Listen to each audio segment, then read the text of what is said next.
The wind whispered through the pines as I walked the narrow forest path, the scent of damp earth and pine needles wrapping around me like a familiar, secret cloak, and though I had taken this trail 100 times before, tonight it felt different, alive with a presence I could not name, and my heart thudded against my ribs as if it recognized something I did not, a thread of destiny tugging at my soul in the shadows, while the moon hung low and silver in the sky, spilling its light over the forest floor and casting long skeletal patterns of branches that danced with the smallest stir of the wind, and I could not shake the sense that I was being watched, not by human eyes, but by something older, something patient and waiting, as though the darkness itself had teeth and patience enough to draw me closer to whatever secret it guarded, and my hands, clammy with a tension I did not understand, gripped the strap of my satchel tighter, the small bell I carried for comfort jingling softly, a fragile protest against the oppressive stillness that had settled over the trees like a living, breathing thing. And even though every rational part of me told me there was no danger,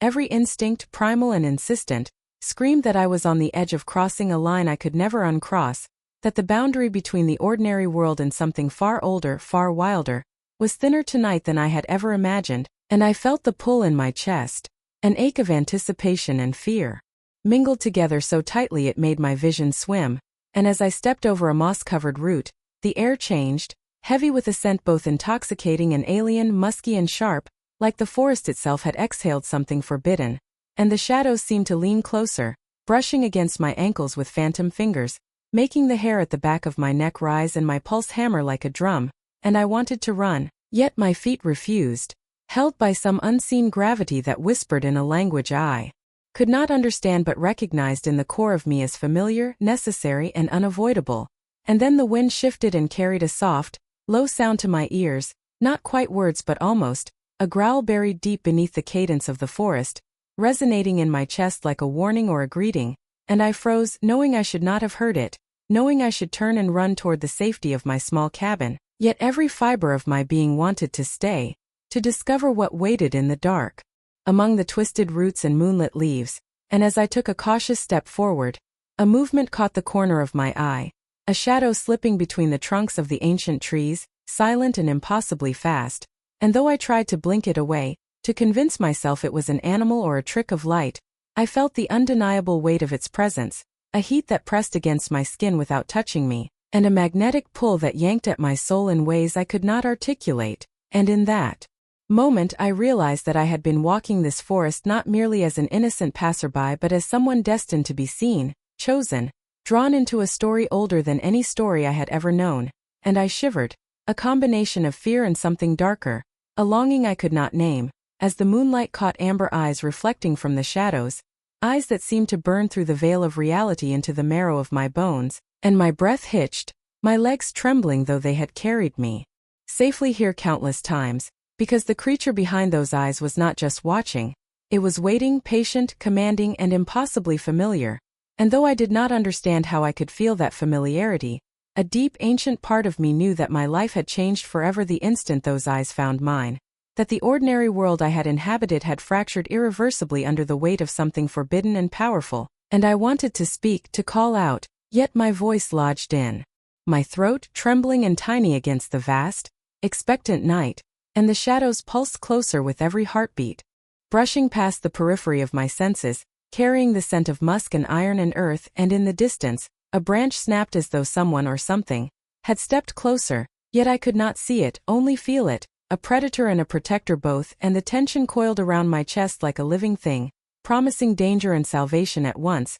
a duality I could not escape, and then I heard it again, softer this time, a growl threaded with a gentleness that made my knees weak, as if it were aware of my fear and meant to soothe it even as it warned me, and I realized then that whatever waited for me in the woods had been following me long before I ever noticed it, waiting for the moment when I would be vulnerable enough, when I would be drawn to the edge of the ordinary world by curiosity and courage and something like fate, and as my heartbeat roared in my ears, I took a final faltering step forward, and the forest exhaled around me like a living thing, carrying the scent, the shadow and the promise of a destiny I could not yet understand, and then just beyond the reach of the moonlight, I saw it move, a figure impossible to fully comprehend, tall and strong, cloaked in shadow yet illuminated by the amber fire of eyes that held me captive, and it was then, in that suspended, terrifying, thrilling moment, that I felt the first tendrils of the bond that would define the rest of my life, the first undeniable pull toward a creature I could neither resist nor escape. And the night held its breath, waiting, as the figure whispered in a voice that brushed against my very soul, soft, low and mesmerizing, "Don't run from me." And I realized with a shiver that I could not run, and I would never want to. The days after that first night in the forest felt off, as if the world had shifted imperceptibly while I slept, and no matter how hard I tried to return to normal, everything seemed sharper, heavier, like the air itself carried a pulse I could not ignore, and even the familiar streets of my small town felt strange under the sunlight, every shadow deeper, every sound stretched, making me flinch at noises I had never noticed before, and I caught myself glancing over my shoulder constantly, though no one was there, and the sensation of being watched clung to me like a second skin, and at first I tried to tell myself it was nerves or imagination, but the feeling persisted, crawling beneath my ribs and settling like a stone I could not dislodge, and at night, I woke drenched in sweat, heart hammering as if my chest could not contain the rhythm of fear and anticipation, and I began to notice small things, subtle but impossible to ignore, like fleeting shadows that moved too fast to be human, the faintest whispers in the corners of rooms where no one had entered, and the way the wind seemed to brush past me carrying a scent, musky and alive, that was not there yesterday, and sometimes it was enough to make my knees weak and my stomach twist with a mixture of dread and longing I could not name. And I wondered if I was going mad, if the forest had marked me somehow, leaving a lingering pulse I could not escape, and even my reflection in the mirror seemed altered, my eyes wider, alert, as if they were waiting for something to appear behind me, something I could feel but not see, and I caught myself talking to the empty room, testing my voice,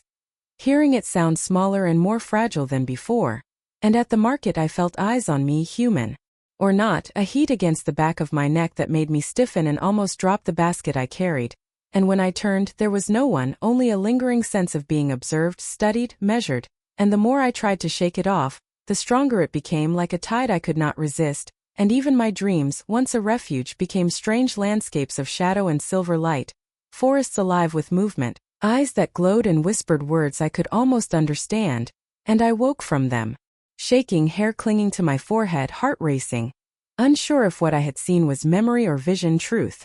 or warning, and I noticed subtle marks on the ground near my cabin, impressions in the dirt that seemed too large and too deliberate to be left by animals, and the hairs on my arms stood on end every time I stepped outside, the air electric, as though something was circling just beyond the trees, patient, silent, observing, waiting, and I began to avoid the forest, yet the pull in my chest, that ache of recognition and fear mingled, would not let me stay away for long, and once, while walking past the edge of the clearing, I caught a glimpse of movement among the shadows, quick and fluid, and I froze, breath hitching, though when I blinked it was gone, leaving only the wind brushing against my skin and the scent of musk that lingered like a promise I could not name, and I started noticing other anomalies, small things that made life feel fragile, like objects slightly out of place, doors left ajar I was certain I had closed, the faintest scratches along the woodwork of my cabin that I had not made, and every time it happened, a cold shiver crawled down my spine and I thought of the amber eyes I had glimpsed that night,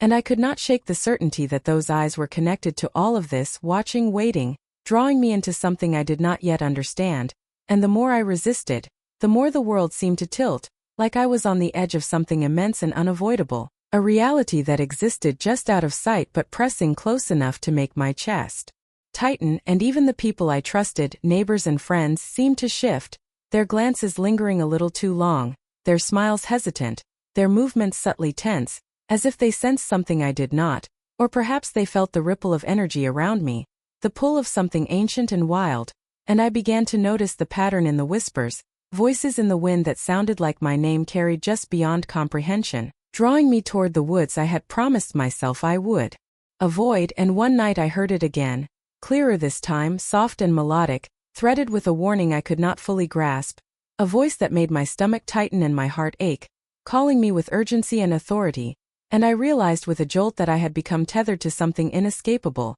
a presence that had been waiting for me, marking me, binding me, and every instinct screamed both fear and longing in equal measure, leaving me unable to decide whether I should flee or step closer. And even the smallest details of daily life began to carry meaning I could not explain. The flicker of candlelight, the rustle of leaves against the window, the subtle scent of musk that clung to the air long after I thought it had faded, all seeming like reminders that the ordinary world had thinned, that the edge between safety and something far wilder was closer than I dared acknowledge, and I could not sleep for more than a few hours without waking to a sound in the dark, a growl so low I felt it in my chest rather than heard it, and the memory of those amber eyes haunted me, glowing in the shadows, patient and commanding, and I began to notice how my body reacted, trembling even when I tried to appear calm, heart racing without cause, breath catching when the wind shifted, and every instinct whispered that I was being tested, watched, prepared, drawn toward a fate I could neither resist nor fully comprehend,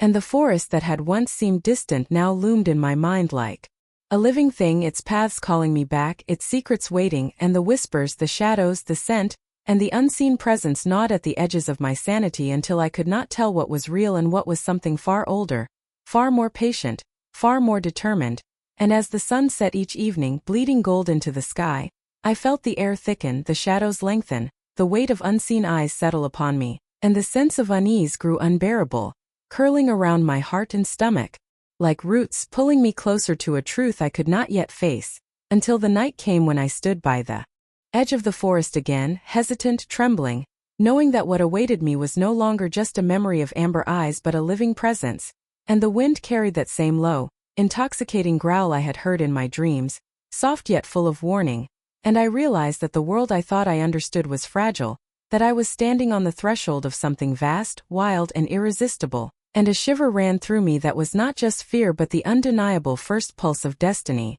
and I could not move, not forward, not back, caught between the ordinary life I had known and the extraordinary one pressing to claim me, leaving every nerve alive with tension, and my chest heavy with a mixture of dread and longing, because I knew that whatever waited in the shadows of the forest had already begun to touch my life in ways I could not escape, and the night seemed to lean closer, holding its breath, as I felt the first real ripples of unease settle into the core of my being, deep and undeniable, a warning and a promise I could not ignore. The morning light did little to calm the tension coiling in my chest as I walked to the market, the air heavy with an unshakable sense of being watched, and the townspeople moved around me with ordinary motions yet spoke in hushed tones, their glances flicking too quickly toward me before darting away, and when I tried to catch the eyes of the shopkeepers, I found a flicker of something in their expressions, a mix of fear and caution, as if they knew something about me I did not, or perhaps about the shadow I had sensed in the forest, and as I passed the bakery,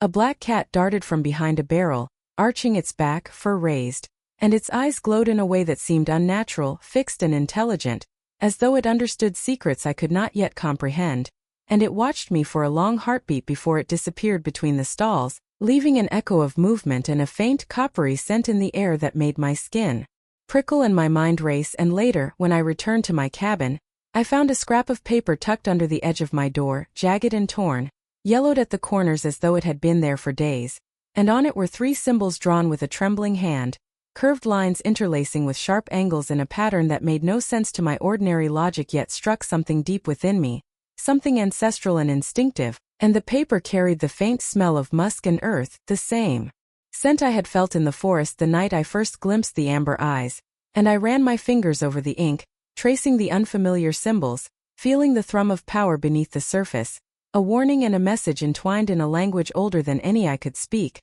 and I wondered who had left it, whether it was meant to protect me, to threaten me, or simply to announce that I was being watched, and every theory brought with it a new chill that climbed my spine, knotting in my stomach. And later, that evening as I prepared a simple meal, I noticed the shadows in my cabin shifting in ways that did not correspond to the flickering candlelight, bending and stretching across the walls in brief, impossible patterns, and the hairs on my arms rose in prickling awareness, a warning too faint to name but undeniable in its insistence, and I remembered the cat at the market, the symbols at my door, and the low, soft growl I had heard in the forest that seemed to echo now even in the safety of my home. And I could not convince myself that any of this was coincidence, yet the rational part of my mind insisted on grounding me in ordinary explanations, though the weight of intuition and fear would not relent. And as I stepped onto the porch to breathe in the cool evening air, a figure moved across the far edge of the trees, tall and silent, watching, and though the moon illuminated the forest in soft silver light, the figure remained shrouded in shadow, impossible to fully discern yet undeniable in its presence. and my breath hitched at the awareness that someone or something had been tracing me, marking my movements, learning my habits, waiting for the precise moment to reveal itself, or perhaps testing me, measuring my resolve, and the distant hoot of an owl carried a resonance that seemed less natural than normal, each note heavy with the weight of unspoken messages, as if the night itself were speaking to me in riddles I was only beginning to hear, and the wind carried scents that made my stomach twist with a mixture of curiosity and unease, hints of smoke, iron, and the subtle, wild tang of musk that made my pulse accelerate and my thoughts scatter, and the deeper I tried to analyze it, the more the symbols at my door replayed in my mind, twisting with significance I could not yet interpret, pulling at some hidden memory, some instinct embedded in my bones, and I could not shake the idea that the forest, the figure, the symbols, and even the animal that had crossed my path were part of a larger design, a network of signs orchestrated to draw me in or prepare me for what was coming. And later that night, as I tried to sleep, I heard a soft rustle beneath my window, the faintest scrape against the wooden frame, and I pressed my ear to the cool glass, heart hammering, hearing a whispered hiss that carried no words yet struck through me like a message I could feel rather than understand. And when I turned to look, nothing was there, only the moonlight spilling across the floor, but the sensation lingered in my chest and head, a resonance of warning and longing intertwined, and I realized with a jolt that these were not isolated events, not the product of imagination or coincidence, but ripples of something alive, something patient, something waiting for me to acknowledge its presence fully, and even in my smallest motions I felt it, the subtle weight of invisible eyes, the shift of air that was too deliberate, the scent that clung to the corners of rooms and walls as if the forest itself had followed me home. And when I closed my eyes, the symbols returned in my mind, not just the shapes on the paper but variations, flickering forms in the darkness behind my eyelids, turning and twisting in a language I could not yet read but felt instinctively, a warning and an invitation that coiled around my thoughts, tightening like a vine around my heartbeat, and I began to notice more subtle signs in town, the baker pausing mid-step as I entered the shop, a whispered half-warning from the butcher that froze me with dread before trailing off, and the grocer giving me a look that lingered longer than courtesy demanded, as if he was aware of something about me that I was only beginning to suspect, and even the wind seemed different, moving with intention, carrying the scents and voices of the forest into the streets where no one would notice but me, and I felt a pull, gentle and irresistible, toward the dark edges of the trees I had promised myself I would avoid, toward a destiny I did not understand but felt in every pulse of my veins. And when I returned to my cabin after the last errands, shadows clinging to the corners like sentinels, I noticed another note slipped under the door, smaller this time, containing a single line of symbols intertwined with tiny scratches that could have been claws or pen strokes, but whatever they were, they resonated with the same low hum of recognition I felt in my chest when I had first seen the amber eyes, and the night pressed closer, heavy with the scent of musk and iron and earth, and the feeling of unseen attention settled like a tangible weight on my shoulders, and I realized with a tightening in my chest that I had stepped fully into a world I did not yet understand, a world of watchers and warnings, of creatures old and patient, and as I stood in the middle of the cabin, the candlelight flickering across the walls, I shivered,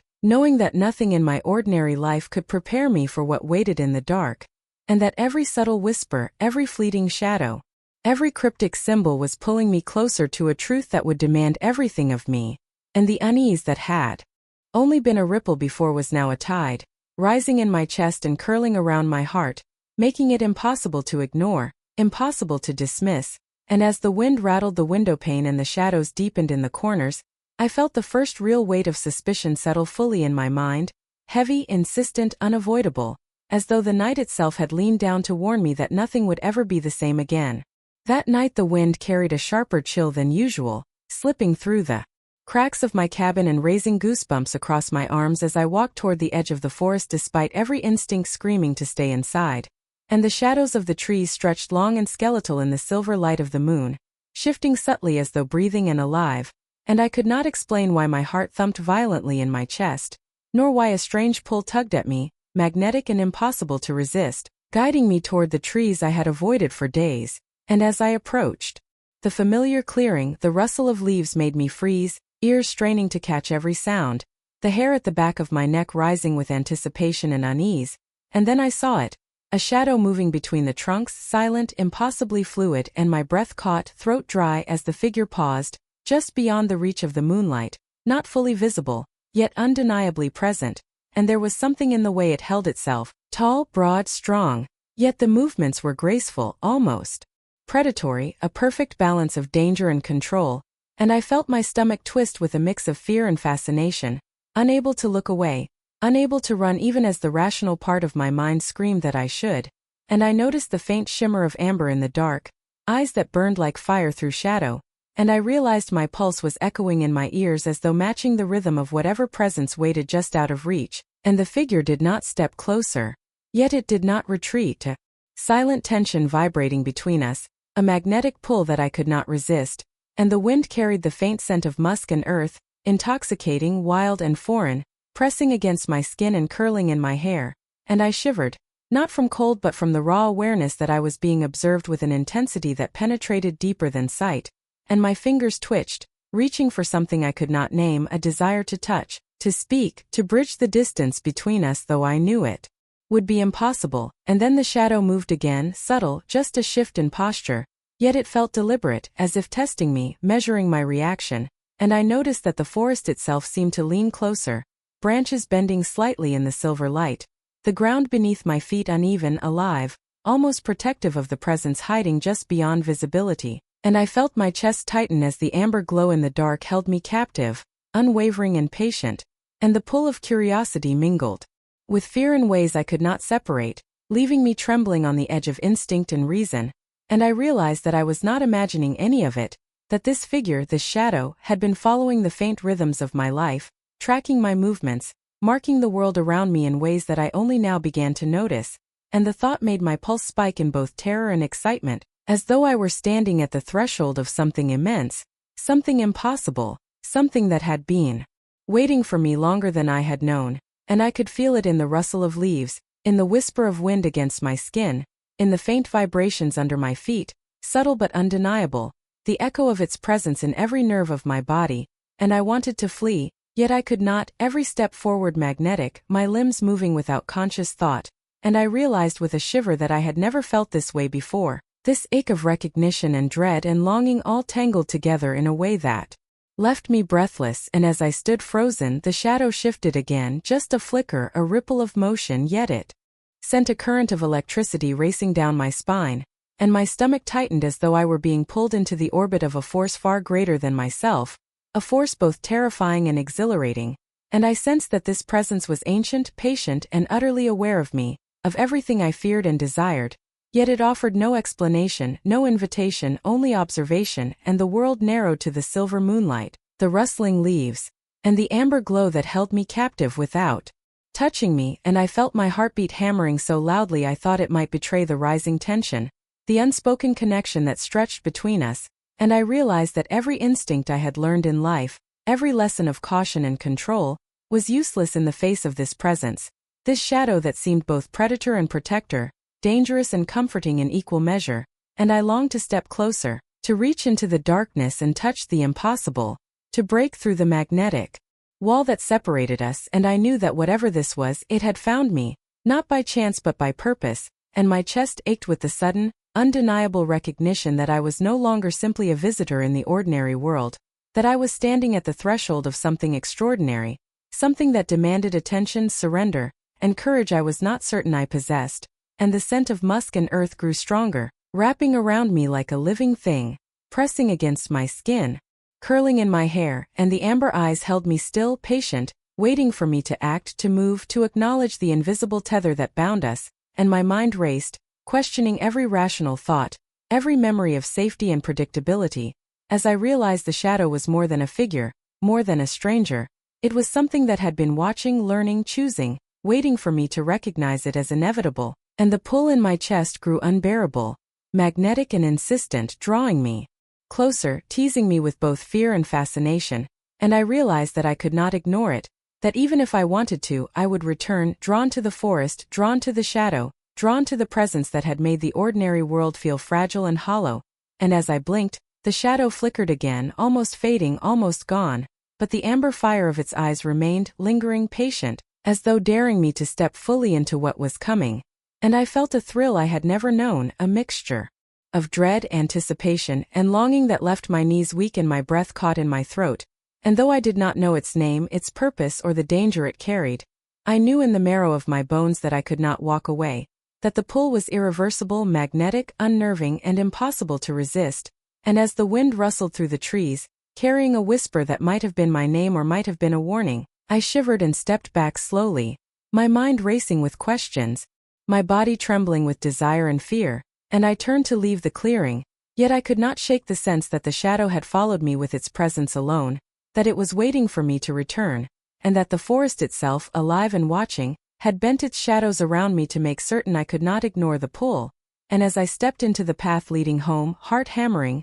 I knew I would be back, drawn irresistibly, inexorably, toward the amber eyes, toward the shadow that had claimed my attention without touching me, toward the mystery that had woven itself into every pulse of my veins, and as I glanced back once before the trees swallowed the figure again, I realized with a shiver of both fear and longing that the forest, the shadows, and whatever waited within them were no longer merely part of the night, they were part of my life, a presence I could neither escape nor resist, and I was left unsettled, curious, and completely captivated by the first glimpse of something that had already begun to change everything I thought I knew about the world and myself. The night air was thick with anticipation as I stepped cautiously into the clearing, moonlight casting silver patterns across the ground, shadows twisting like living things, and my heart pounded with a rhythm that seemed to echo through the trees, and I knew before I saw him that he was there, the presence I had felt for days, magnetic and alive, pressing against my senses, and then he emerged from the shadows, tall and impossibly strong, every movement controlled and fluid, like a predator confident in his power yet careful not to frighten, and his amber eyes caught mine, glowing with intensity that made my breath hitch, and I realized in that instant that he had been waiting, watching, drawing me here, and I felt the pull in my chest tighten, a tether invisible yet undeniable, tugging me closer despite the rational part of my mind screaming to retreat, and when he spoke, his voice was low, smooth, and commanding, resonating in my bones, a growl that was both warning and promise, and he said, "Do not hide from me," and the words wrapped around me, soft yet insistent, and I could not move, could not look away, as though the forest itself had bent to his will to hold me in place, and his gaze roamed over me with an intensity that made my skin burn under his attention, and I felt exposed, vulnerable, yet inexplicably safe, caught between fear and desire, and the scent of him hit me then, earthy, wild, intoxicating, wrapping around me like a cloak I could not remove, and I shivered, aware of how every nerve of my body had come alive at the sight and sound of him, and he stepped closer, silently, predator and protector all at once, and I wanted to flee, yet the magnetic pull rooted me in place, trembling, heartbeat racing, every instinct alive with both warning and longing, and when he stopped barely a few feet away, I could see the strength in his shoulders, the power coiled in his stance, the way the light glinted off his features, sharp and commanding, yet softened by something I could not name, a tenderness that contradicted the danger he radiated, and he studied me, and I studied him, each of us measuring the other, each aware of the tension coiling like a living thing between us, and then he reached out, hand hovering near mine, a brush that did not touch yet sent sparks crawling up my arm, and my breath caught in my throat, heart thudding like a drum, and I realized with a jolt that the pull I had felt for days was not just curiosity, it was something deeper. Primal, binding, something that made every step I had taken toward the forest inevitable, and I felt drawn to him in a way I could not resist, could not name, and his voice broke through the charged silence again, low and hypnotic, "I have been waiting for you," and the words were neither question nor demand, but a truth I could feel vibrating through my chest, resonating with the pulse of the earth beneath my feet, and I stepped forward, tentatively, almost unconsciously, until the distance between us shrank and the air seemed to hum, alive with unspoken promises and forbidden attraction, and I noticed the subtle rise and fall of his chest, the way the moonlight caught in his hair, the intensity in his amber eyes that seemed to strip away all pretense, leaving only the raw connection I could feel threading between us, and the forest itself seemed to lean closer, branches swaying softly as though bearing witness to the encounter, and every instinct screamed both danger and fascination, warning me to flee and yet tethering me to him with invisible threads. And I felt my lips part as if to speak, but words caught in my throat, and he smiled faintly, a curve of lips that was both alluring and commanding, and I realized I was trembling not just from fear but from the magnetic pull of his presence, the weight of a bond forming in the air between us, and he moved subtly closer, enough that I could feel the heat radiating from him, my chest tightening with every fraction of an inch, and though his hand did not touch mine, I could feel the energy flowing in the space between us, thick and electric, dangerous yet irresistible, and my mind reeled, trying to reconcile the danger I sensed with the undeniable longing I felt. And when he spoke again, softer this time, almost a whisper carried on the wind, "I have waited for this moment." The words sank into me, stirring something ancient and unnameable, a recognition that I could not ignore, and my pulse quickened, every nerve alive, every thought consumed by the presence of him, by the magnetic tension that drew me ever closer, and I felt a strange warmth pooling low in my stomach, a mixture of fear and desire, anticipation and surrender, and I realized that I could not resist him even if I tried, that every instinct, every heartbeat, every breath was caught in the orbit of this encounter, and the shadows of the forest stretched and shifted around us, alive with expectation, as though even the night itself was holding its breath, waiting for the next movement, the next sign, the next acknowledgement of the bond forming silently and impossibly between us. And I noticed the fine details, the way his hair fell just so, the strength in his stance, the faintest curve of a smile that suggested he understood my fear and my fascination, and in that moment I realized I was unprepared for the depth of what I felt, the raw intensity of the pull, and I wanted to step back yet I could not, wanted to speak yet could not, and the forest, the shadows, the silver moonlight, the scent that clung to the air, the amber eyes that held me in place, all conspired to make me tremble with a mixture of dread and desire, and I understood then that this encounter was more than a meeting. It was a claiming, subtle yet complete, magnetic and unnerving, dangerous and irresistible, and when he finally withdrew slightly, giving me the smallest space to breathe, I realized with a shiver that I had been drawn in further than I had ever imagined possible, that every rational thought had been overpowered by a force I could neither name nor resist, and I stood there, chest heaving, legs weak, eyes locked on him, mind spinning, and I knew that the bond had begun in earnest, that the pull between us would not release,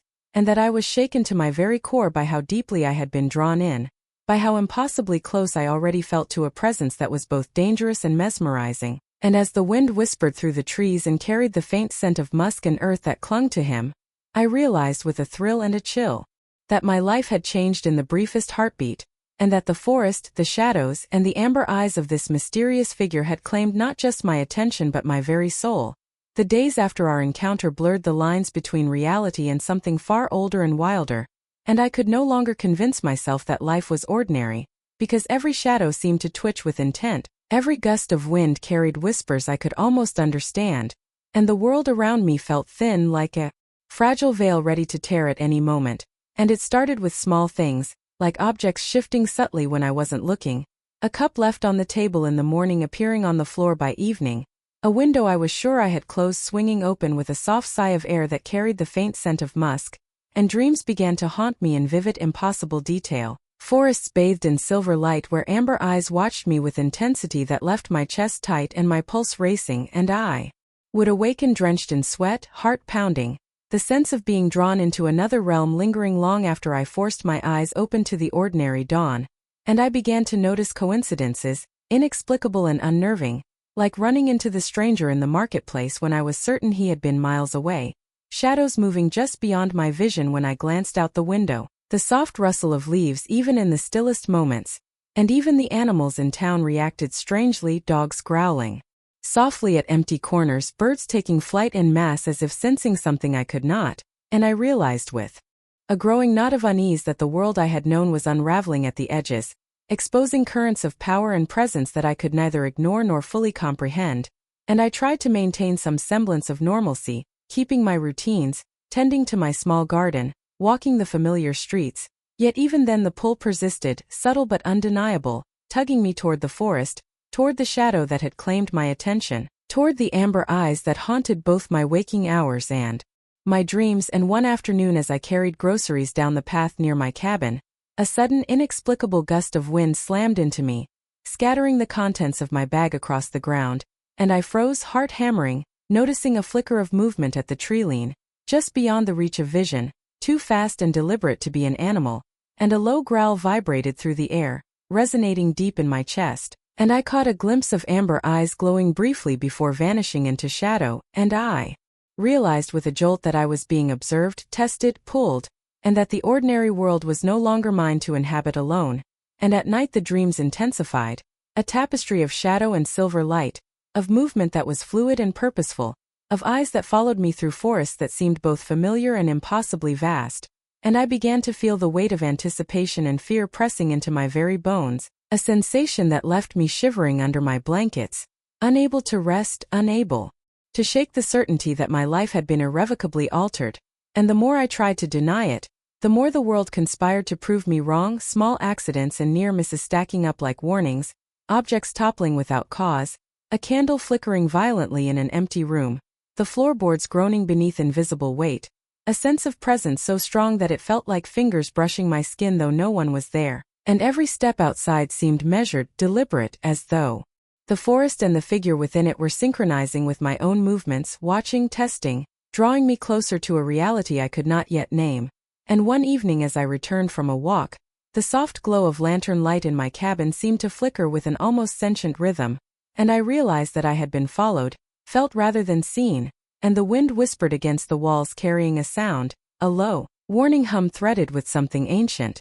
and I stumbled to the door, heart hammering, only to find a faint paw print pressed into the soil just outside, impossibly large, perfectly formed, and the scent of musk clung to the air in a way that made my stomach knot, and I understood then that the figure from the forest was no longer simply a vision or a memory or a dream. It was intruding into my world, bleeding its presence into the everyday, and the more I tried to retreat, the more the pull intensified, tugging me toward the trees, toward the source of the eyes that haunted me, toward a destiny that was patient, persistent, and undeniable. And the next morning, as I attempted to clear the mess of a toppled shelf in my cabin, I noticed the faint scratch marks along the woodwork, subtle yet deliberate, as if someone or something had traced the edges of the walls while I slept, and the air carried a low vibration, a hum that resonated in my chest and tightened my grip on the broom, and I could no longer pretend these were coincidences, for each moment of disruption felt like a signal, a thread pulling me deeper into a world that shimmered along the boundary of fear and fascination.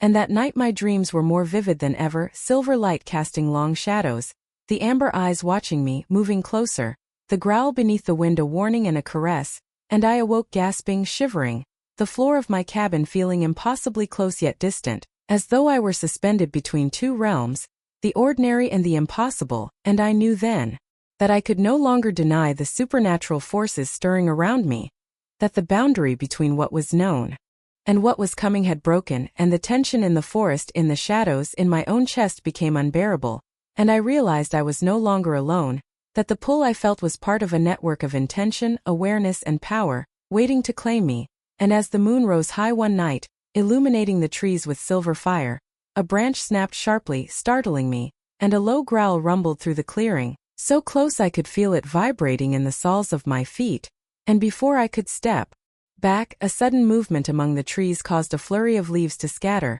and I stumbled, falling against the rough bark of a tree, heart hammering, breath ragged, and I realized with a shock that the danger I had felt in dreams, in whispers, in subtle accidents, was no longer theoretical. It was here, tangible and immediate, brushing against me in ways that left me trembling with both fear and the irresistible pull I had come to know as inevitable. And as the wind shifted carrying the scent of musk and earth, I knew that whatever waited in the shadows had made its presence undeniable, and that my life, my ordinary existence, had been forever fractured by the collision of these two worlds, the mundane and the extraordinary, and the danger that had hovered at the edges of my awareness was now pressing close, urgent and patient, waiting for the moment when I would step fully into the path that had been drawn for me, and I could do nothing but shiver against the bark, heart pounding, lungs tight, aware that the collision of worlds I had sensed for days had reached its first, terrifying crescendo. The nights following the collision of worlds drew me back to the edge of the forest again and again,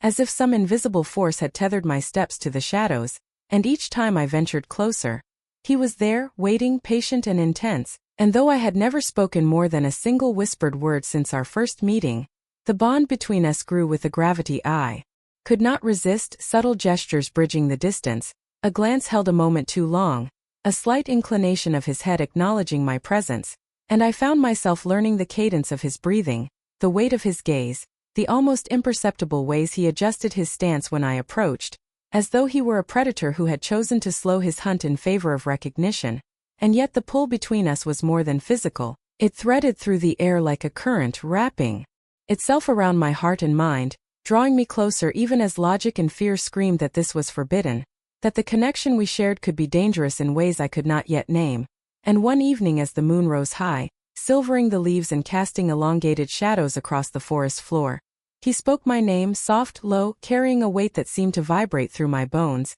and when I answered, my voice barely more than a whisper, it felt like a confession, a surrender, and he smiled faintly, a curve of lips that promised understanding and patience, and for the first time, I noticed the gentleness beneath the intensity, the care in his movements, the way his presence enveloped me in a safety I could feel yet could not explain. And I began to speak too, haltingly at first, revealing fragments of my life, my fears, the dreams that had haunted me since I entered the forest, and he listened, silent and unwavering, amber eyes fixed on mine, conveying an understanding that transcended words, and I sensed that he saw more than my surface, that he perceived the tremors of my soul, the parts one had long hidden even from myself, and with each shared secret, each measured conversation, the invisible tether tightened, binding us closer in ways that were impossible to resist, and I found myself laughing quietly at his subtle humor, noticing the tilt of his head, the way his eyes softened briefly when he caught my gaze,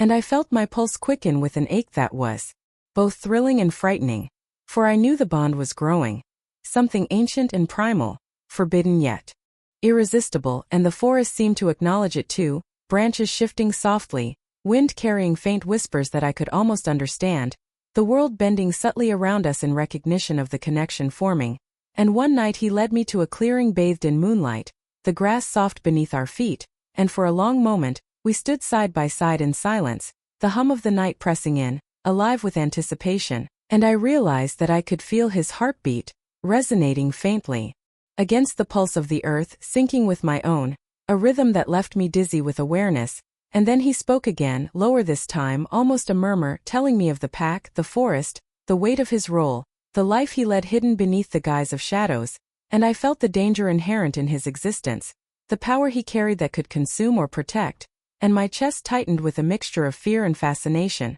the awareness that I was standing in proximity to something far beyond ordinary yet utterly captivating, and he reached out once, fingers brushing my hand, a touch that sent sparks of energy racing through my veins, subtle yet incendiary, a contact that spoke of trust, claim, and something ancient and unspoken, and I felt my knees weaken, awareness narrowing to the magnetic pull between us, a tether strengthened by proximity and shared confidence, and our conversations deepened as the nights passed, fragments of story exchanged, memories revealed, fears and desires confessed in hushed tones, until the forest itself seemed to hold its breath in respect or curiosity, and I found myself confiding more than I had intended, my voice carrying the tremor of vulnerability, and he listened with patience, his gaze unwavering, amber eyes glowing faintly in the silver light, intense and reassuring, and I realized I had come to rely on his presence, on the pull that drew me to him, on the subtle acknowledgement that existed between us,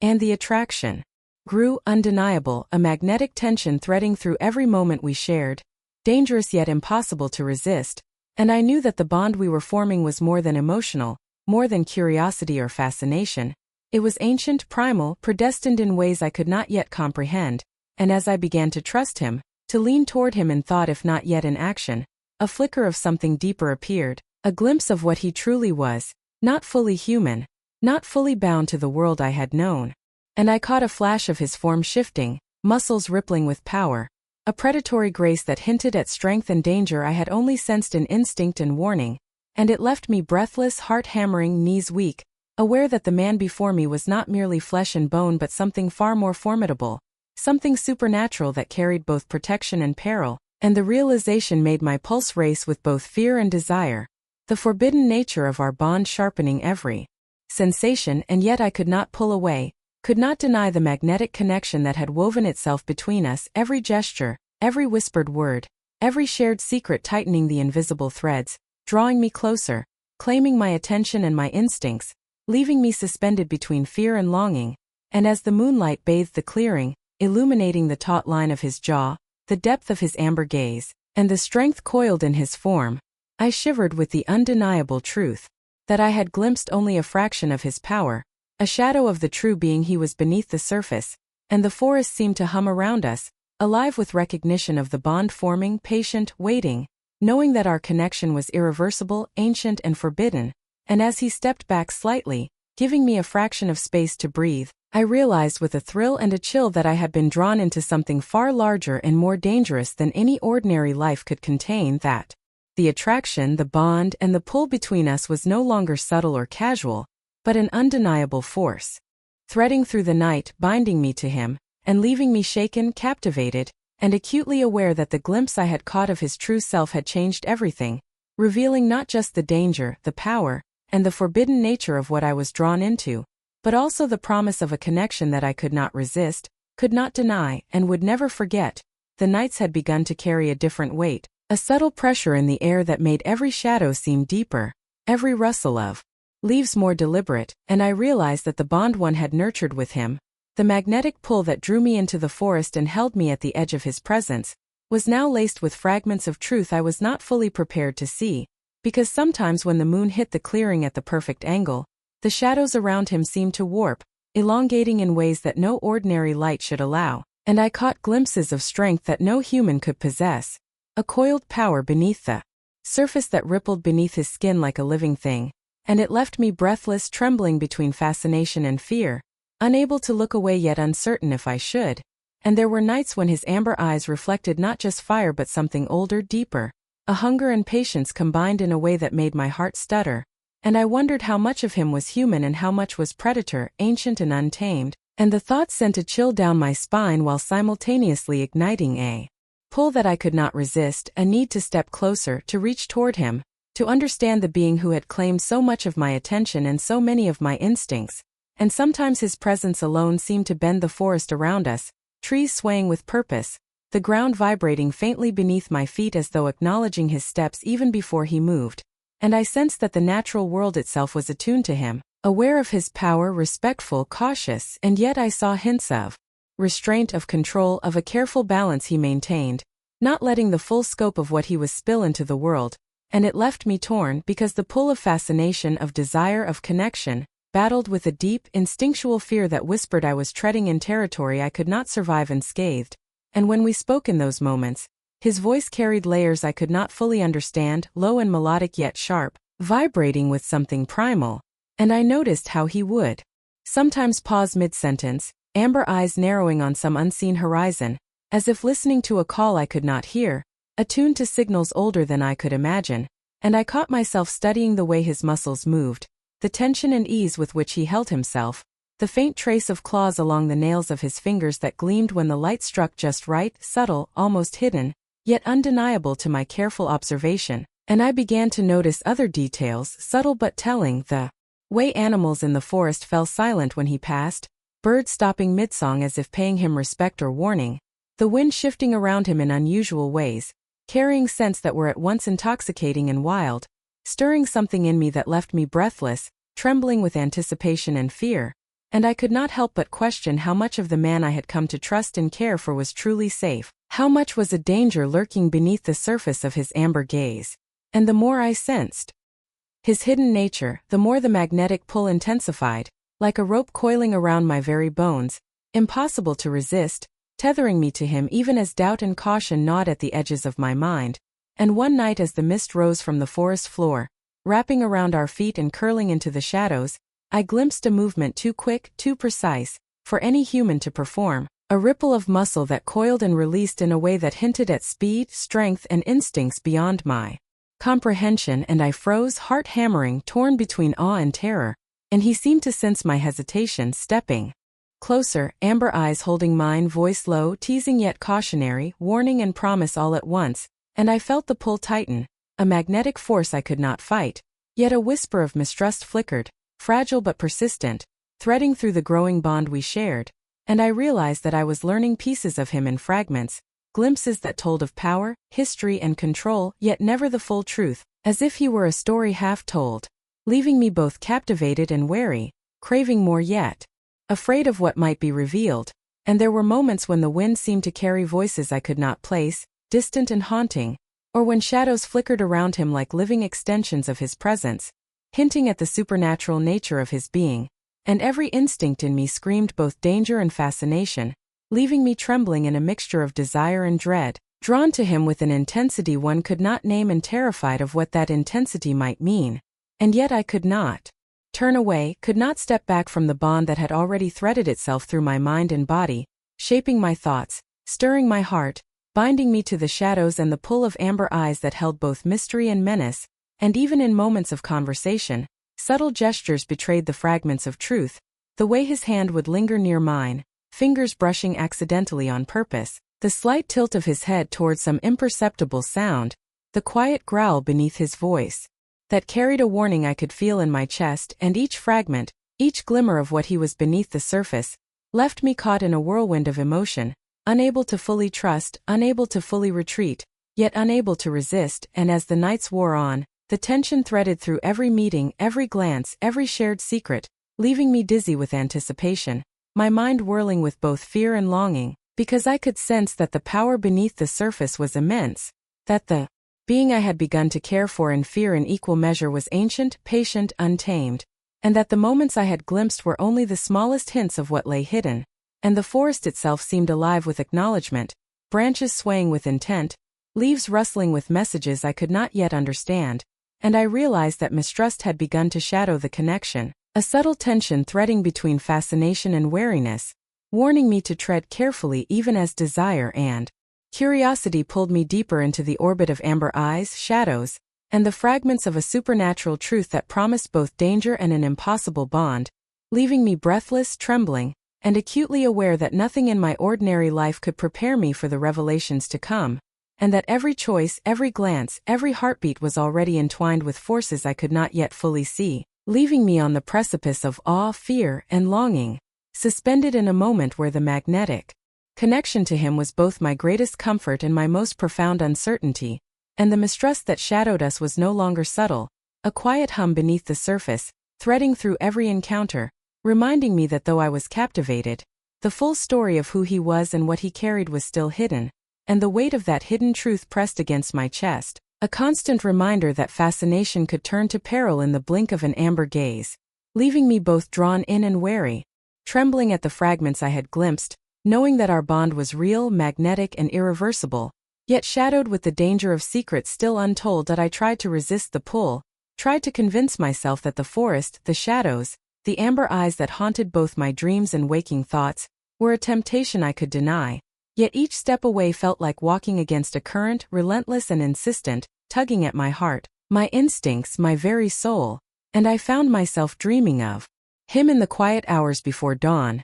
silver moonlight washing over impossible strength and impossible gentleness, every glance, every gesture replayed in my mind until the ache in my chest was unbearable, and I woke trembling, the scent of musk and earth lingering in my hair as though the dreams had not been dreams at all, but memories from some parallel reality I had yet to enter fully, and the days became a blur of ordinary routines fractured by the magnetic force drawing me closer to the edge of the forest, my steps hesitant yet inevitable, every shadow twisting, every rustle of leaves speaking in a language I could not yet comprehend, and when I caught sight of him, brief glimpses in the distance, movement too fluid and silent for any human to make, my breath caught, my pulse leaping, the tether pulling tighter, threading my thoughts with both fear and longing, and I tried to remind myself of danger, of the forbidden nature of the bond, of instincts screaming caution, yet every rational thought collided with a deeper, primal desire that made me shiver with anticipation, the air itself thick with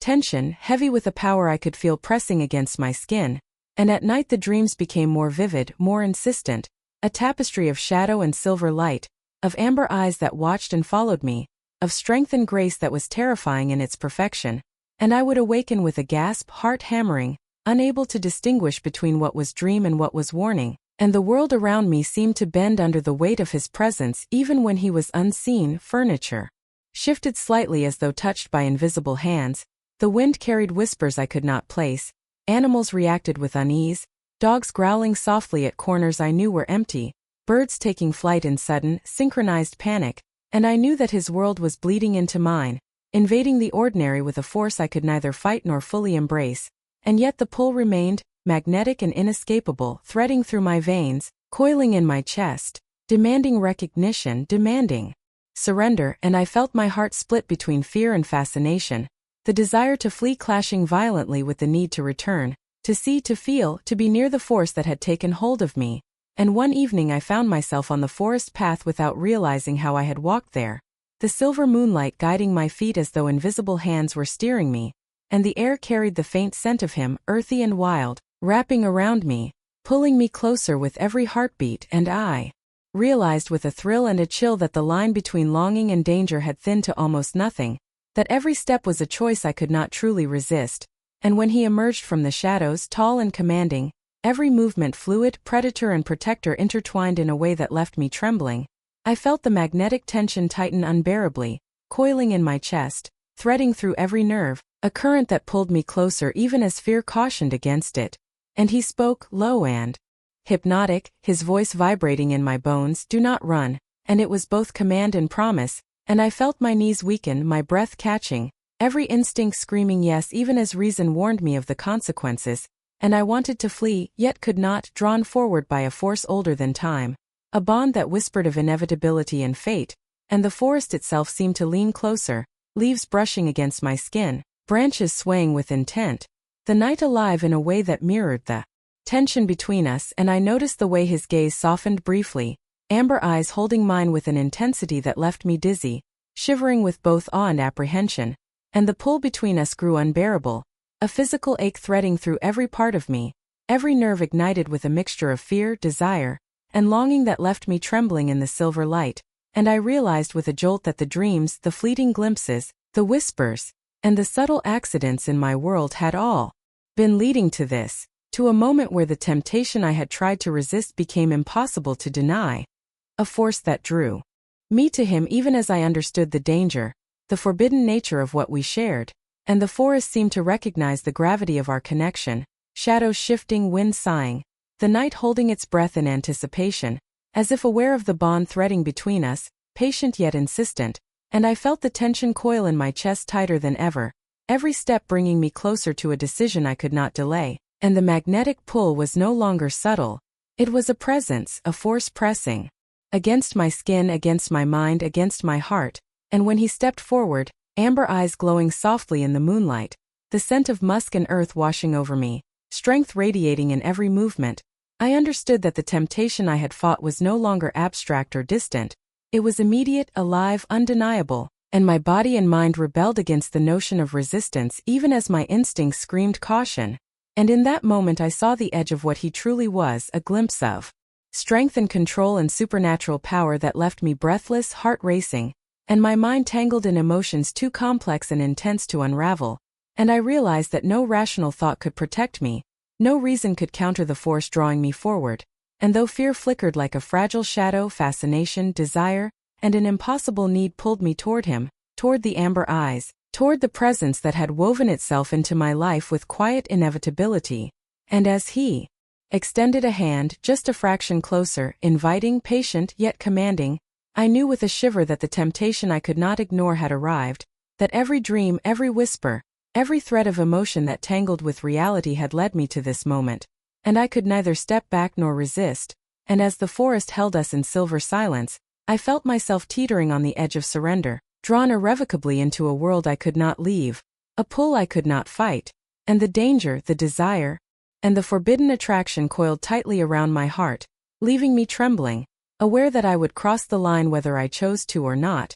that the temptation of the unknown had become a force I could no longer deny, inevitable, magnetic, and utterly consuming. The nights that had once carried only the magnetic pull of his presence now trembled with a heavier weight, a tension in the air that pressed against my chest and made the hairs on my arms rise, and I began to notice subtle changes that hinted at forces beyond our bond, shadows moving with intent, figures glimpsed at the edge of vision that vanished when I blinked, and a sense of being watched grew insistent, gnawing at the edge of my thoughts, and he, the Lycan king, seemed aware before I spoke, amber eyes flicking to points unseen, muscles tensing with a predator's awareness, and I realized that the forest itself was no longer neutral, that the natural world had become a stage for conflicts I could not yet understand, and whispers began to drift through the night air, not human voices, low and fractured, carrying warnings I barely comprehended, and I sensed the undercurrent of tension that pulsed beneath his calm, the way his presence coiled tighter when he caught the scent of something approaching,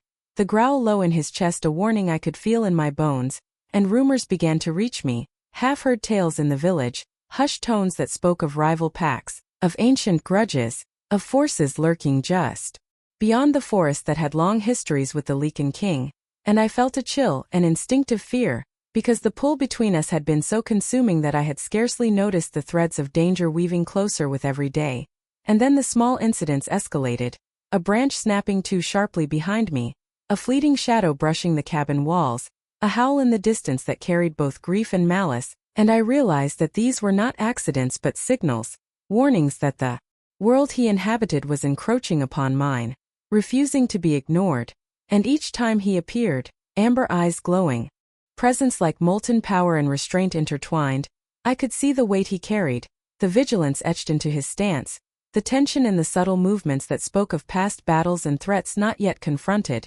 and I became aware of fragments of stories, glimpses of his history bleeding into the present, hints of enemies who had waited patiently, plans long in motion, and the knowledge unsettled me, filled me with awe, fear, and a thrill I could not name because the man I had come to trust and desire carried with him forces that could destroy or protect, and I was caught between them, tethered by the bond we had formed yet vulnerable to the storm approaching. And one night the wind carried a different scent, sharp and acrid, mingled with the musk I had come to recognize, and the hairs on my neck rose as instinct screamed a warning, and he moved before I could speak, coiling his body with the precision of a predator sensing danger, amber eyes scanning the darkness, ears tuned to invisible signals, and I realized with a shiver that the threat was not imagined, not distant but imminent, a presence moving closer with purpose, calculating, patient and old, ancient, filled with grudges that stretched across lifetimes, and I felt my chest tighten, every nerve alive with anticipation and fear,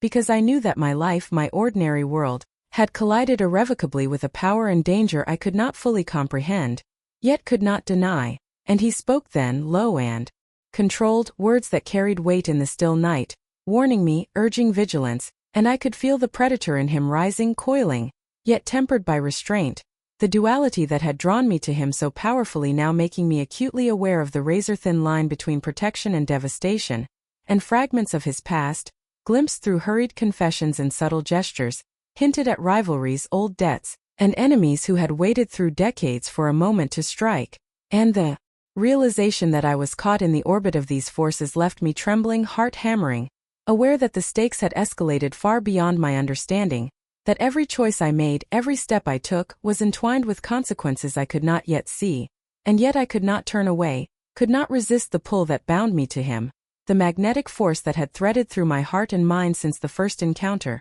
and even as fear and doubt twisted through me, the temptation to step closer, to reach for him, to be near, burned stronger, a force that refused to be denied, and the forest itself seemed to shift with anticipation, shadows darkening in places where no moonlight fell, leaves rustling with messages I could not yet interpret, branches bending subtly, the air vibrating with unspoken warnings, and I felt his hand brush against mine, a fraction of contact that sent sparks of reassurance and warning through me simultaneously, a delicate reminder of the bond and the danger entwined in it, and then the sounds intensified, movement too quick and precise for any human to make, the scent of others infiltrating the clearing, heavy with intent and calculation, and he stepped forward, a growl vibrating through the night, muscles coiled, presence expanded in a protective radius that made my chest ache with both fear and longing, and I understood finally that the enemies of his past were not just echoes but living forces, moving with awareness and purpose, testing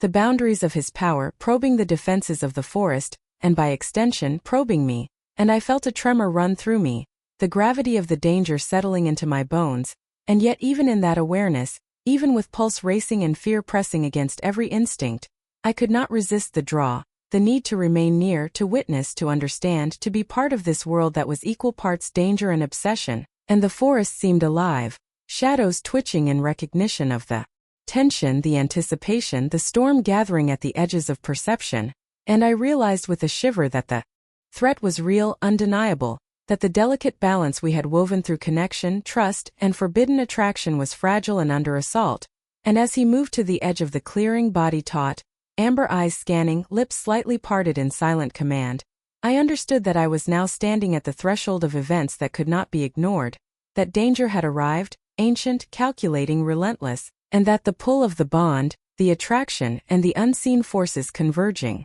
would leave me caught in a whirlwind from which there could be no escape, and the forest held us in tense silence as I realized, with dread and fascination, that the rising threats surrounding the Lycan king were now entwined with my fate, that my ordinary life had been shattered, and that the danger I had felt in fleeting glimpses, dreams, and whispers was no longer abstract, but real, immediate, and inescapable, and the weight of it pressed against my chest as I stood trembling, aware that the world we had begun to navigate together was under siege, and that survival, trust, and the bond that had grown between us would be tested in ways I could not yet imagine, leaving me suspended on the edge of fear and awe, pulled irrevocably into the storm that was gathering in the shadows, ancient, patient, and inevitable. The forest that had always felt alive with his presence seemed to thrum differently that night, shadows deepening around me as if they carried whispers from generations I had never known, and I felt a chill creep along my spine when I noticed a weathered book left at the base of an ancient oak,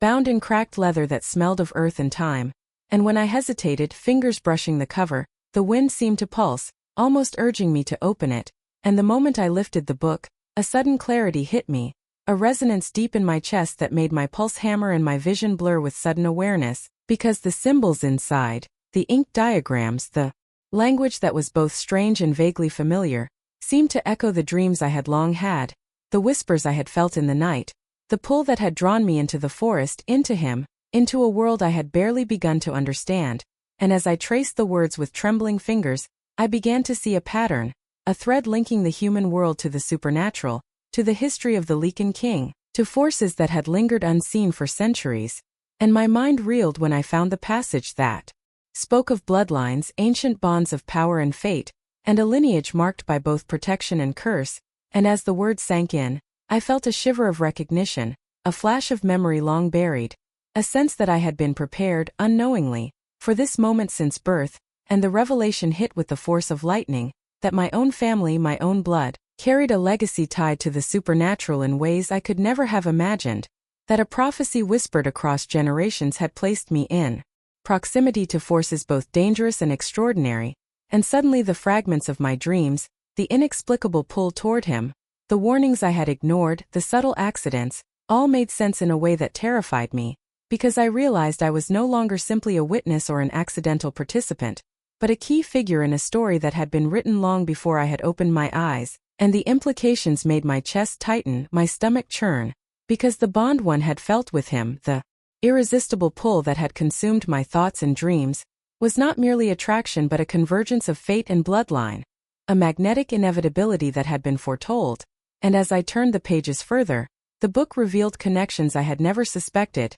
names that matched ancestors I had been told nothing of, events and alliances that shaped the balance between the human world and the supernatural, and the weight of it settled over me like a storm, a realization that my life, my choices, my very existence had been intertwined with forces beyond my comprehension, and I felt my knees weaken, breath catching as I read of the role my bloodline was to play, of the dangers that had long awaited, and of the Lycan king's part in guarding, guiding, and perhaps unknowingly testing the fulfillment of this destiny, and the resonance of the amber eyes I had come to know, the pull I had felt across time and distance suddenly made sense, yet it made the present infinitely more perilous, because the enemies that had begun to stir in the shadows, the threats that had crept closer with patience and calculation were not only tied to him but now tied to me, to the ancient blood coursing through my veins, to a legacy I had never chosen, and fear coiled in my chest with the intimacy of a living thing, sharp and insistent, yet beneath it was a pulse of something else, recognition, connection, and an unbidden awe at the vastness of the story I had been swept into, and as I struggled to close the book, a sudden gust of wind shook the branches above, scattering leaves like whispered warnings, and I caught a glimpse of movement at the edge of the clearing, the forest alive in response to the revelation, as if acknowledging that the secret had been uncovered, and my heart raced as I realized that the convergence of my past, my blood, and the Lycan king's world was no longer theoretical, no longer distant but immediate, pressing close with intent and consequence, and the weight of prophecy pressed against my mind, making each breath shallow, each heartbeat loud, and I felt a mix of awe, terror, and reluctant acceptance, because I understood that my life had been irrevocably altered, that I was now a participant in events that stretched beyond the confines of time, and that every step I took from this moment forward would carry the weight of legacy, desire, and danger. And as I lifted my gaze, amber eyes appeared from the shadows, observing, patient, inscrutable, yet somehow aware of the revelation that had just struck me, and the connection between us, already magnetic and consuming, now carried an added layer of inevitability, of history and fate entwined, of blood calling to blood across centuries, and I felt the magnetic pull in my chest tighten, coiling around every nerve, while a tremor of fear, disbelief, and wonder ran through me, and I realized that the bond one had thought to understand was now infinitely more complex, threaded with destiny and lineage and danger, and that the Lycan king's presence was not only alluring and protective but also tied to the prophecy that named me, tied to the very blood in my veins, and that realization left me trembling with both exhilaration and dread, unable to move, unable to speak, overwhelmed by the weight of the truth, the scope of what had been hidden, and the magnitude of what was now revealed. And as the wind settled and the forest seemed to watch in silence, I felt the gravity of my family's secret press down, a legacy that demanded attention, courage, and acceptance, and I shivered, knowing that my life had been fractured and remade in a single instant, that the world I had known was gone, replaced by one where blood, fate, and supernatural forces converged, leaving me shaken to my core, aware that the path ahead would be defined by forces older and more powerful than I could imagine, yet intrinsically linked to the history of my own existence, and the forest seemed to hold its breath with me, shadows leaning close, aware that a secret long hidden had finally emerged, and that from this moment forward nothing could remain the same. The revelation of my bloodline lingered like a shadow over every interaction, coloring the amber gaze I had come to crave with uncertainty, and though the pull between us remained magnetic and undeniable, the forest that had once felt safe and alive now seemed charged with a tension I could not ignore, as though even the wind and the leaves whispered warnings that I was not yet prepared to hear. And when he appeared that night, moving through the shadows with effortless grace, muscles coiled and eyes bright with a warning I could almost feel in my chest, I wanted to step forward and trust, to let the bond we had nurtured carry me through fear, to surrender to the intensity that had drawn me across boundaries I had once thought inviolable. Yet the fragments of knowledge I had uncovered, the whispers in the forest, the half-heard warnings from strangers and townsfolk, threaded into my mind like a web, and every step toward him felt both irresistible and perilous, because I knew there were forces watching, forces with the power and patience to exploit a single misstep, and I questioned whether the pull between us was a blessing or a trap, whether his intentions, as magnetic and commanding as they were, could be trusted fully, and I found myself observing every movement, every expression, searching for signs of deceit or hesitation, while he spoke in low tones, voice steady yet layered with meaning, drawing me closer even as I fought the instinct to step back, and the forest seemed to hold its breath around us, shadows bending, leaves rustling, a presence pressing against the periphery of perception, and I realized that even the natural world acknowledged the tension threading between us, responding to the fragile trust that was being tested. And when he reached for my hand, fingers brushing mine, I felt a current of warmth and reassurance, yet a flicker of doubt pricked at the edges of my awareness, because I sensed something unsaid, something withheld, a fragment of truth he had not yet revealed, and the pull of desire warred with the instinct to protect myself, to question, to hesitate, because the bond that had grown between us was magnetic, consuming, yet precarious, vulnerable to lies, half-truths, and hidden dangers that could unravel it in a heartbeat. And my thoughts raced as I considered the enemies that had begun to stir, the warnings that had reached me in fragments, the supernatural forces that seemed to watch and test us with patient vigilance. And I realized that trust was no longer simple. It was a gamble, a fragile thread stretched over a chasm I could not yet see the bottom of, and every glance he cast my way carried meaning I could not fully decipher,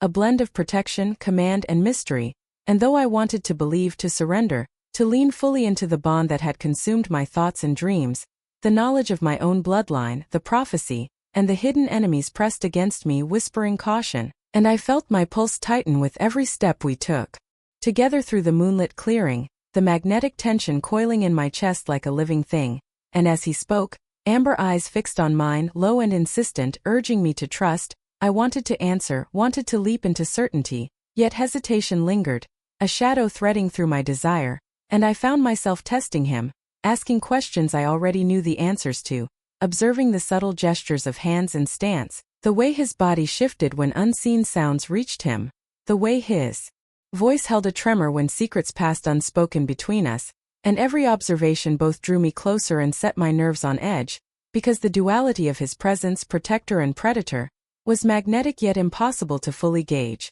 and the wind carried scents that spoke of others, hints of intruders or rivals approaching, subtle signals that I recognized but could not interpret fully, leaving me aware that our bond was vulnerable to external threats as well as internal doubts, and the forest seemed to tense with me, leaves quivering, shadows deepening, as though reflecting the uncertainty in my heart, and I realized that even if he had no intention of deceiving me, the forces surrounding us, ancient and calculating, would exploit any fissure in trust, and that knowledge sharpened every instinct, every glance, every heartbeat, until I felt dizzy with the weight of it, and yet I could not resist the pull, could not step away, could not deny the connection that threaded through every nerve, binding me to him even as suspicion flickered. Fragile yet insistent, threading through every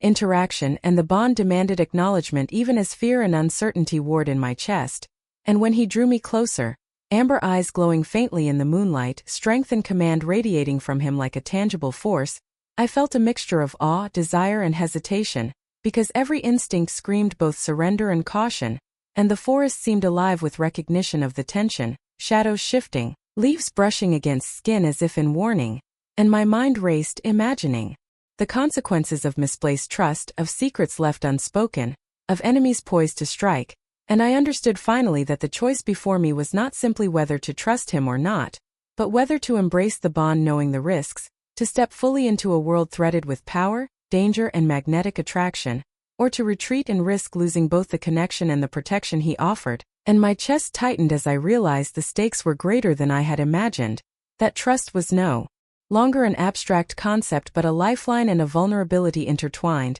and every heartbeat, every glance, every brush of fingers became a test, a negotiation, a measure of loyalty and intent, and I felt the forest pulse around us, shadows leaning closer, as though aware that the choice had consequences beyond my understanding, and even as desire and attraction coiled in my veins, the flicker of doubt, suspicion, and unspoken truths threaded through the moments we shared, leaving me shaken, aware that the bond we had nurtured, magnetic and consuming as it was, could be fractured in a single misstep, that even love could be weaponized in a world threaded with ancient forces and hidden enemies, and I understood with a shiver that the night would pass, yet the tension would remain and suspicion, fragile yet potent, would continue to fester beneath the surface, threading through our connection like a shadow waiting for the right moment to test the strength of trust that I was no longer sure could be absolute, leaving me suspended between desire, fear and uncertainty, aware that the choice I had to make would shape not only the bond but the path forward into the world of forces I could neither fully see nor control.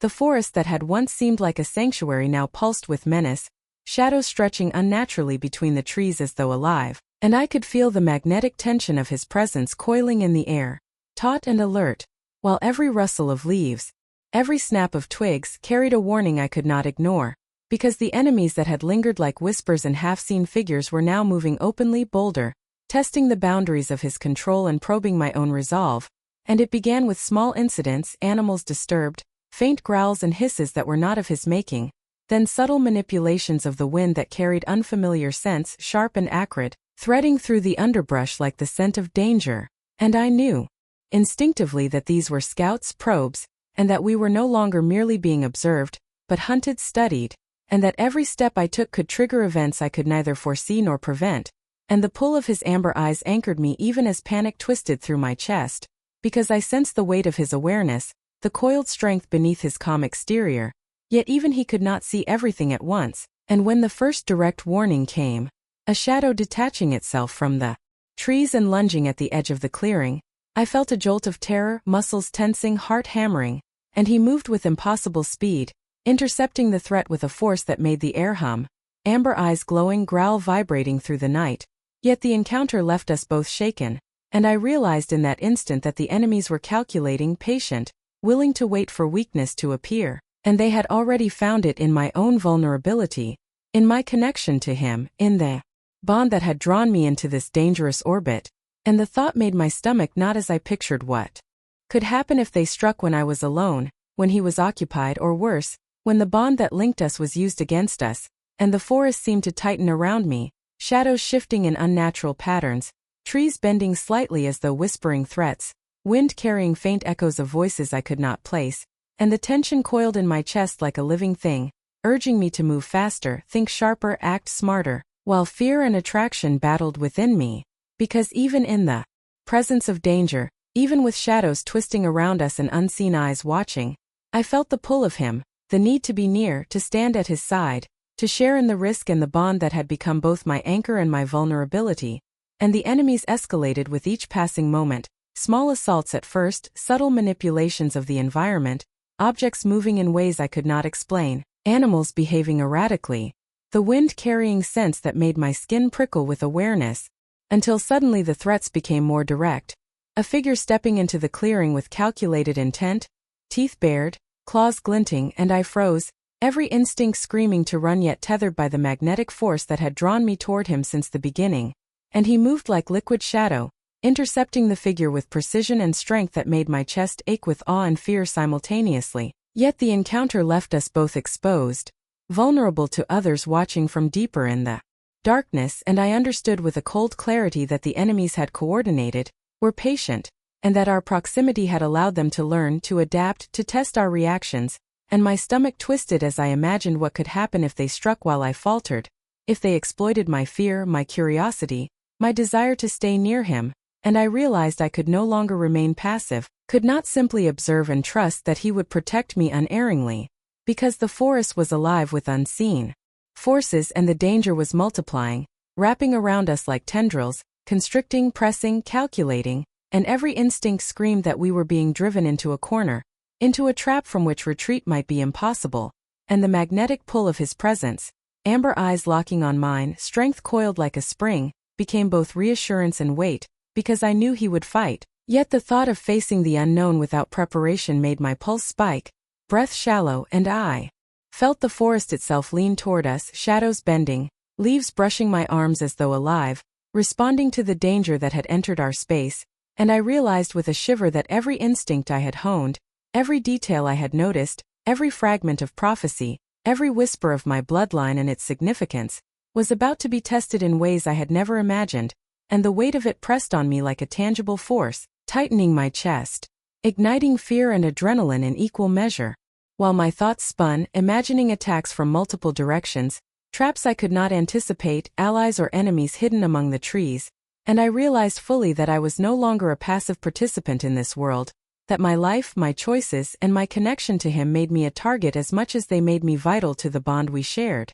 And the tension coiled, magnetic, almost suffocating, because even in his presence, even with strength radiating from him like a living shield, I could feel the shadow of danger pressing closer, unseen and patient. And when a new figure emerged, silent, swift, precise, the realization struck me with clarity that we were surrounded by forces I could not see yet, whose intentions were lethal and deliberate. And my heart raced, chest tightening, breath hitching, because no ordinary escape would suffice, no ordinary defense could ensure safety, and the bond that had drawn me to him, that had been a source of comfort and desire, now tethered me to the peril with equal force, threading me into the storm that was gathering in the night. And as I stepped back, instinctively, amber eyes locking with mine, growl vibrating low, body coiled and ready, I understood finally that the shadows were closing in, not in abstract, distant threats, but immediate, tangible danger that pressed from all sides, and the magnetic tension of our connection was no longer enough to protect me alone,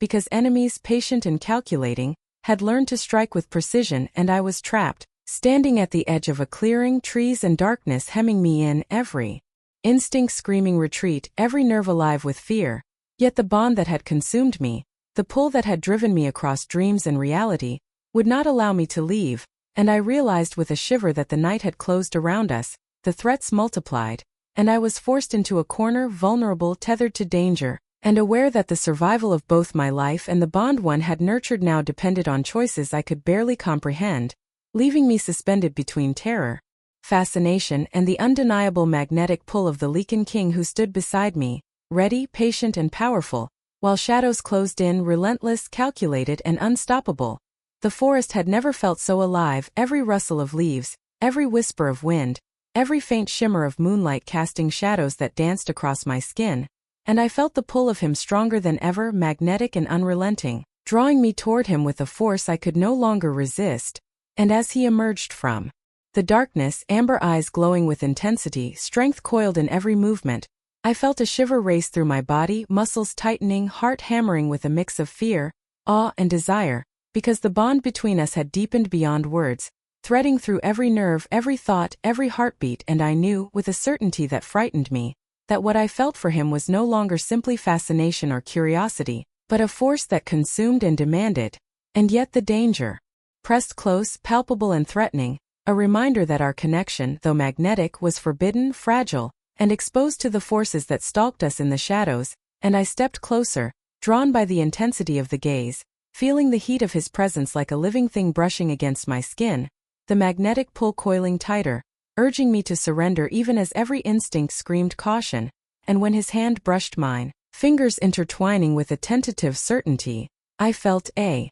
current surge through me, a mix of longing and apprehension, because every touch carried both reassurance and danger, a promise and a warning, and the forest seemed to respond, shadows leaning closer, leaves trembling, the wind sighing with anticipation, as though the night itself recognized the forbidden intimacy unfolding, and I realized then that the moments we shared, though fleeting and stolen, were the only true anchor in a world that had shifted beneath my feet, that every glance, every brush of fingers, every shared breath tethered me irrevocably to him, and desire ignited in my chest, coiling through my limbs, a force as consuming as it was terrifying, because I knew that surrendering to it meant exposing every vulnerability, yet I could not pull away, could not deny the magnetic intensity that had grown between us, and when his gaze softened, amber eyes warm and commanding, lips parting slightly as if to speak, I felt my breath catch, a pulse of anticipation and fear, threading through me because every instinct screamed both caution and inevitability,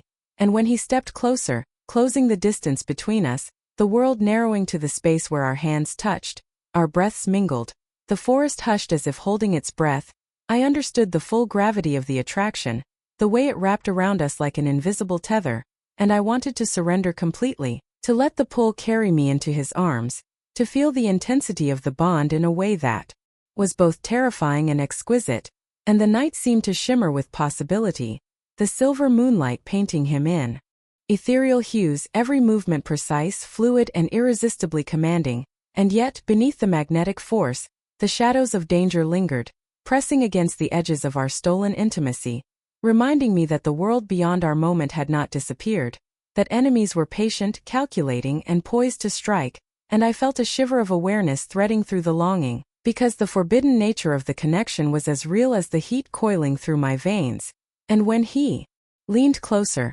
amber eyes fixed on mine, breath brushing my cheek, strength and desire radiating, I felt my body respond, heart racing, muscles trembling, every nerve alight, yet the weight of threat pressed at the periphery, sharp and insistent, a reminder that surrender had consequences, that the bond we shared was magnetic yet vulnerable, and I knew with a pulse of fear that the intensity of our attraction, though undeniable, could be exploited, twisted, or interrupted at any moment by forces lurking just beyond sight, and as he spoke my name in a voice low and intimate, vibrating in my chest, a thrill of desire shot through me, grounding me yet igniting every nerve, and I felt the world narrow further, shadows fading, leaves stilling, the air heavy with tension and anticipation, because every heartbeat, every glance, every subtle movement was charged with forbidden intensity, and I stepped closer, drawn by the inevitability of the connection, unable to resist, unable to pause even as my instincts whispered caution, and when his hand cupped my cheek,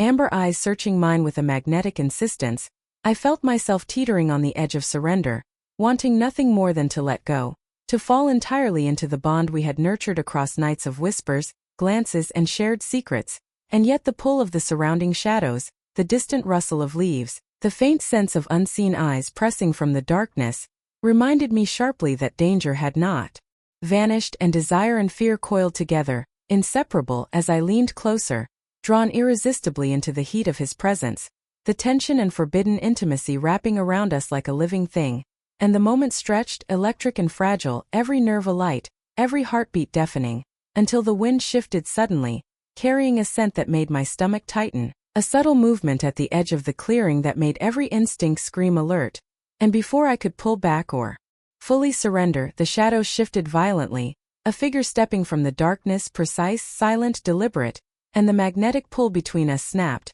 the tension exploding into fear as a growl rolled low in his chest, amber eyes flaring, and I stumbled back, breath catching, heart hammering, desire and danger colliding in a way that left me suspended in terror and anticipation, because the intimate, stolen moment that had consumed us was violently interrupted. The threat real, immediate, and undeniable, and I realized with a shiver that the night, the forest, and the bond we had nurtured were now entwined with forces that would test every instinct, every heartbeat, every choice, leaving me frozen in the silver moonlight, teetering on the edge of surrender and survival, and the danger pressed closer, relentless, patient, and utterly consuming. The night erupted into chaos before I could fully process the magnetic pull that had drawn me into him, shadows tearing through the forest like living predators, and I felt every instinct scream, muscles coiling, heart hammering, because the danger we had sensed for so long finally manifested in a storm of teeth, claws, and intent, and he moved with lethal precision, amber eyes blazing, growl vibrating low, protecting me with a force that was both terrifying and awe-inspiring. Yet even as he battled the intruders, I realized with a sinking, fearful clarity that the conflict was more than just physical, that the threads of trust, the fragile bond that had bound us across stolen moments of desire and connection, were being tested, stretched, and threatened with every strike, and the magnetic tension that had drawn me toward him felt like a double-edged force, both anchor and chain, because every heartbeat, every shiver of fear and longing, reminded me that surrendering to him completely now carried consequences far beyond my comprehension. And then it happened, a betrayal so swift, so precise, that it seared through my chest with the force of a blade. A figure emerging from the shadows that I had believed was an ally, twisting the balance of the battle, striking at him with knowledge and intent that only someone who knew his patterns, his instincts, and his vulnerabilities could wield, and the sight of him faltering, amber eyes flashing with shock and fury, muscles tensing as the strike grazed him, left me rooted in horror, powerless, every nerve screaming to intervene yet bound by fear and disbelief, and in that instant, the intimacy and trust we had nurtured, the magnetic bond that had consumed me, felt fragile, vulnerable, as though the chaos surrounding us had reached inside and shaken the foundation of everything we had built, and I questioned everything, every glance, every whispered promise, every moment of desire that had pulled me into his orbit, because the world was now laid bare in violence and manipulation, exposing threats I could neither anticipate nor control, and as he recovered, amber eyes scanning for the next strike, I realized with a bitter ache that the enemies had anticipated our closeness, had used it against us, and the forest itself seemed complicit, shadows shifting, leaves rustling with menace, echoing the fracture that had splintered our trust, and when I stepped forward, wanting to close the distance, to reach for him, to anchor myself to the one constant in a night of betrayal and chaos, a command in his voice stopped me, firm yet pained, and I saw the conflict in his gaze, the mixture of fury, protectiveness, and heartbreak that mirrored my own, because he knew, as I did, that the wedge driven between us was not just physical, not just the chaos of the attack, but the subtle poison of suspicion, manipulation, and mistrust, and I felt my stomach twist, chest tightening, because the intensity of desire, the magnetic force that had drawn me closer, now battled the sharp edge of doubt and fear, threading through every thought, every heartbeat, every shiver that ran across my skin, and in the midst of the fight, the enemies pressed harder, exploiting every opening, every misstep, leaving us both reacting, striking, defending, but unable to truly connect. The intimacy we had shared rendered almost irrelevant by the violence pressing against us from all sides, and I realized with a painful clarity that the bond, as powerful as it was, could not shield us from the external forces that now dictated the rhythm of the night, and yet the ache in my chest, the magnetic pull that had consumed me for weeks, refused to fade, stubborn, relentless, tethering me to him even as the chaos widened the space between us, forcing me to witness his struggle without the comfort of touch or reassurance, and every strike he made, every growl, every coiled movement, reminded me that he carried burdens I could not lift, responsibilities I could not share fully, and the separation that the night imposed felt almost cruel in its intensity, because I longed to close the distance, to anchor myself in the magnetic force that was him. Yet circumstances, betrayal, and Danger demanded that I remain on the edge, vulnerable, watching, heart-splitting with the impossibility of simultaneous desire and helplessness. And then came the final blow, not from an enemy but from circumstance, a misstep, a twist of fate in the forest that forced him to retreat, amber eyes locking with mine for a heartbeat that stretched impossibly long, filled with warning, longing, and unspoken sorrow, and I felt my knees weaken, breath hitching, because the pull between us, though unbroken, could not overcome the immediate threat, could not shield me from the painful necessity of distance. And as he disappeared into the shadows, leaving me trembling, heart pounding, chest aching with the magnetic force of what we shared, I realized with a suffocating clarity that the night had broken more than the forest or the intruders. It had broken the fragile intimacy, the trust,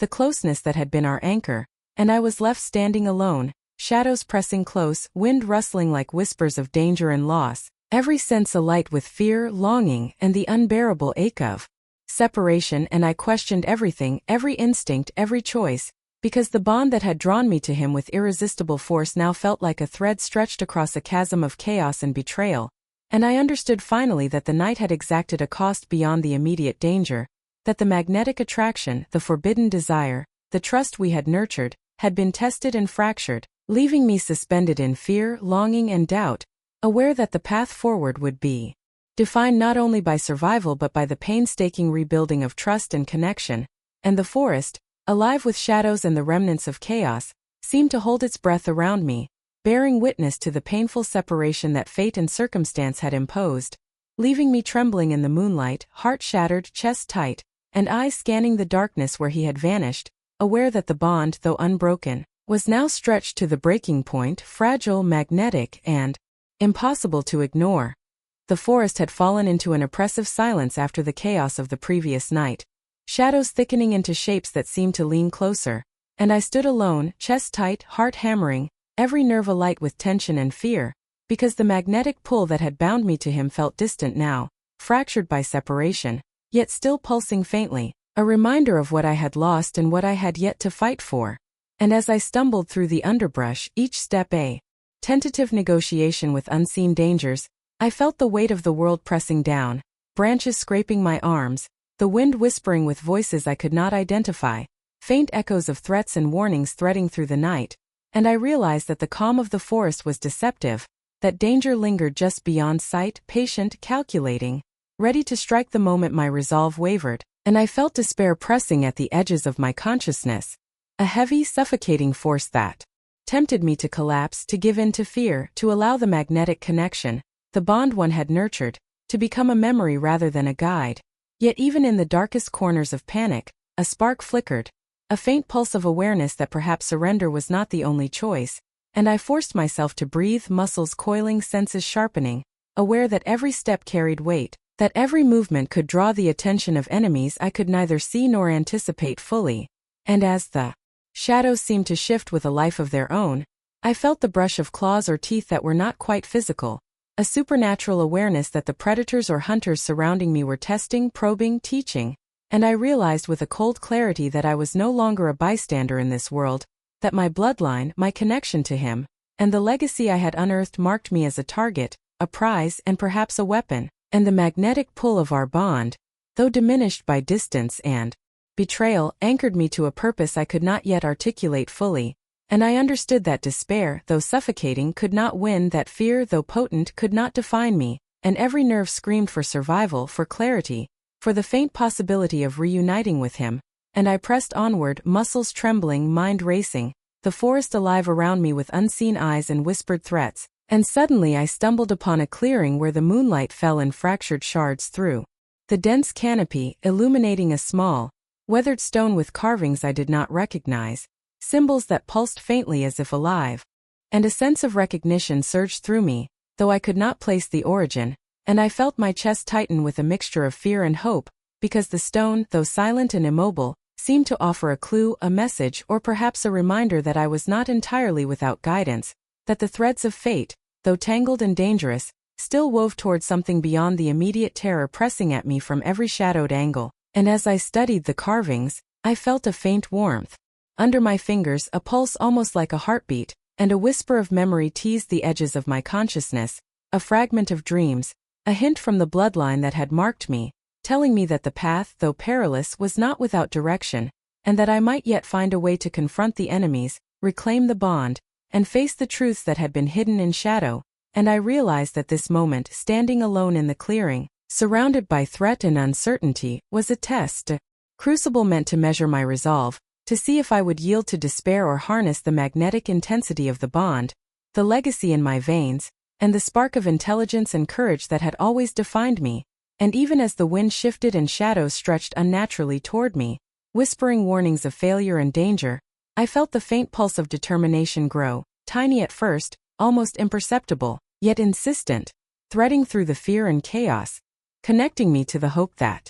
had never fully extinguished, that even in isolation, even in the immediate threat of the unknown, there was a way forward, a path to reclaim what had been fractured, and perhaps a hint of insight into the enemy's intentions, because the carvings, though cryptic, seemed to suggest alignment, history, and strategy, and the realization made my stomach tighten, muscles coil, awareness sharpen, because it meant I was not as powerless as despair had convinced me, that the bond, though interrupted, was magnetic enough to guide me, and I felt the weight of choice pressing on me, pressing against every thought, every heartbeat, compelling me to act, to move, to survive, and the magnetic pull of his amber eyes, though distant in memory, flared faintly within me, guiding my steps toward clarity even as the shadows closed in, the unseen eyes watched, and the forest whispered of peril, testing my courage, and I understood fully that this night, though dark, was also a crucible, that the abyss I faced alone was not only a test of survival but of the bond,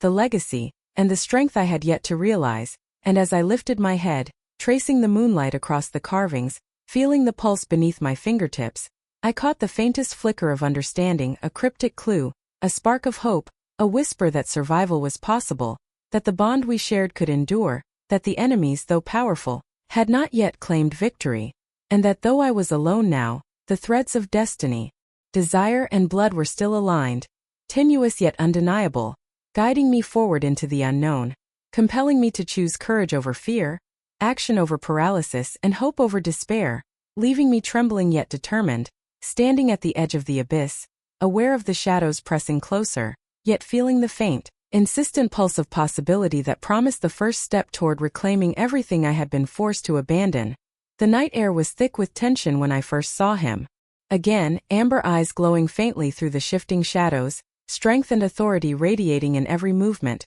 yet tempered by the vulnerability I had glimpsed in the moments before our forced separation, and the forest, dark and alive around us, seemed to hold its breath as if aware that this encounter would determine the course of everything that had come before, and my chest tightened with a mixture of longing and fear, because the bond between us, magnetic and undeniable, had not faded. Despite the fractures of betrayal and the cruel separation imposed by the enemies, and I stepped forward. Cautiously, every muscle coiled, every nerve alert, acutely aware that desire and mistrust coiled together in a dangerous embrace, and as he emerged fully from the shadows, the familiar scent and presence that had once grounded me surged like a living current through my veins, making me tremble with the intensity of what I felt yet uncertain whether I could trust it, because the night had changed us both, left scars that were not only physical but etched into our minds, shadows of doubt and fear threading through every glance and gesture, and when our eyes met, the world seemed to narrow,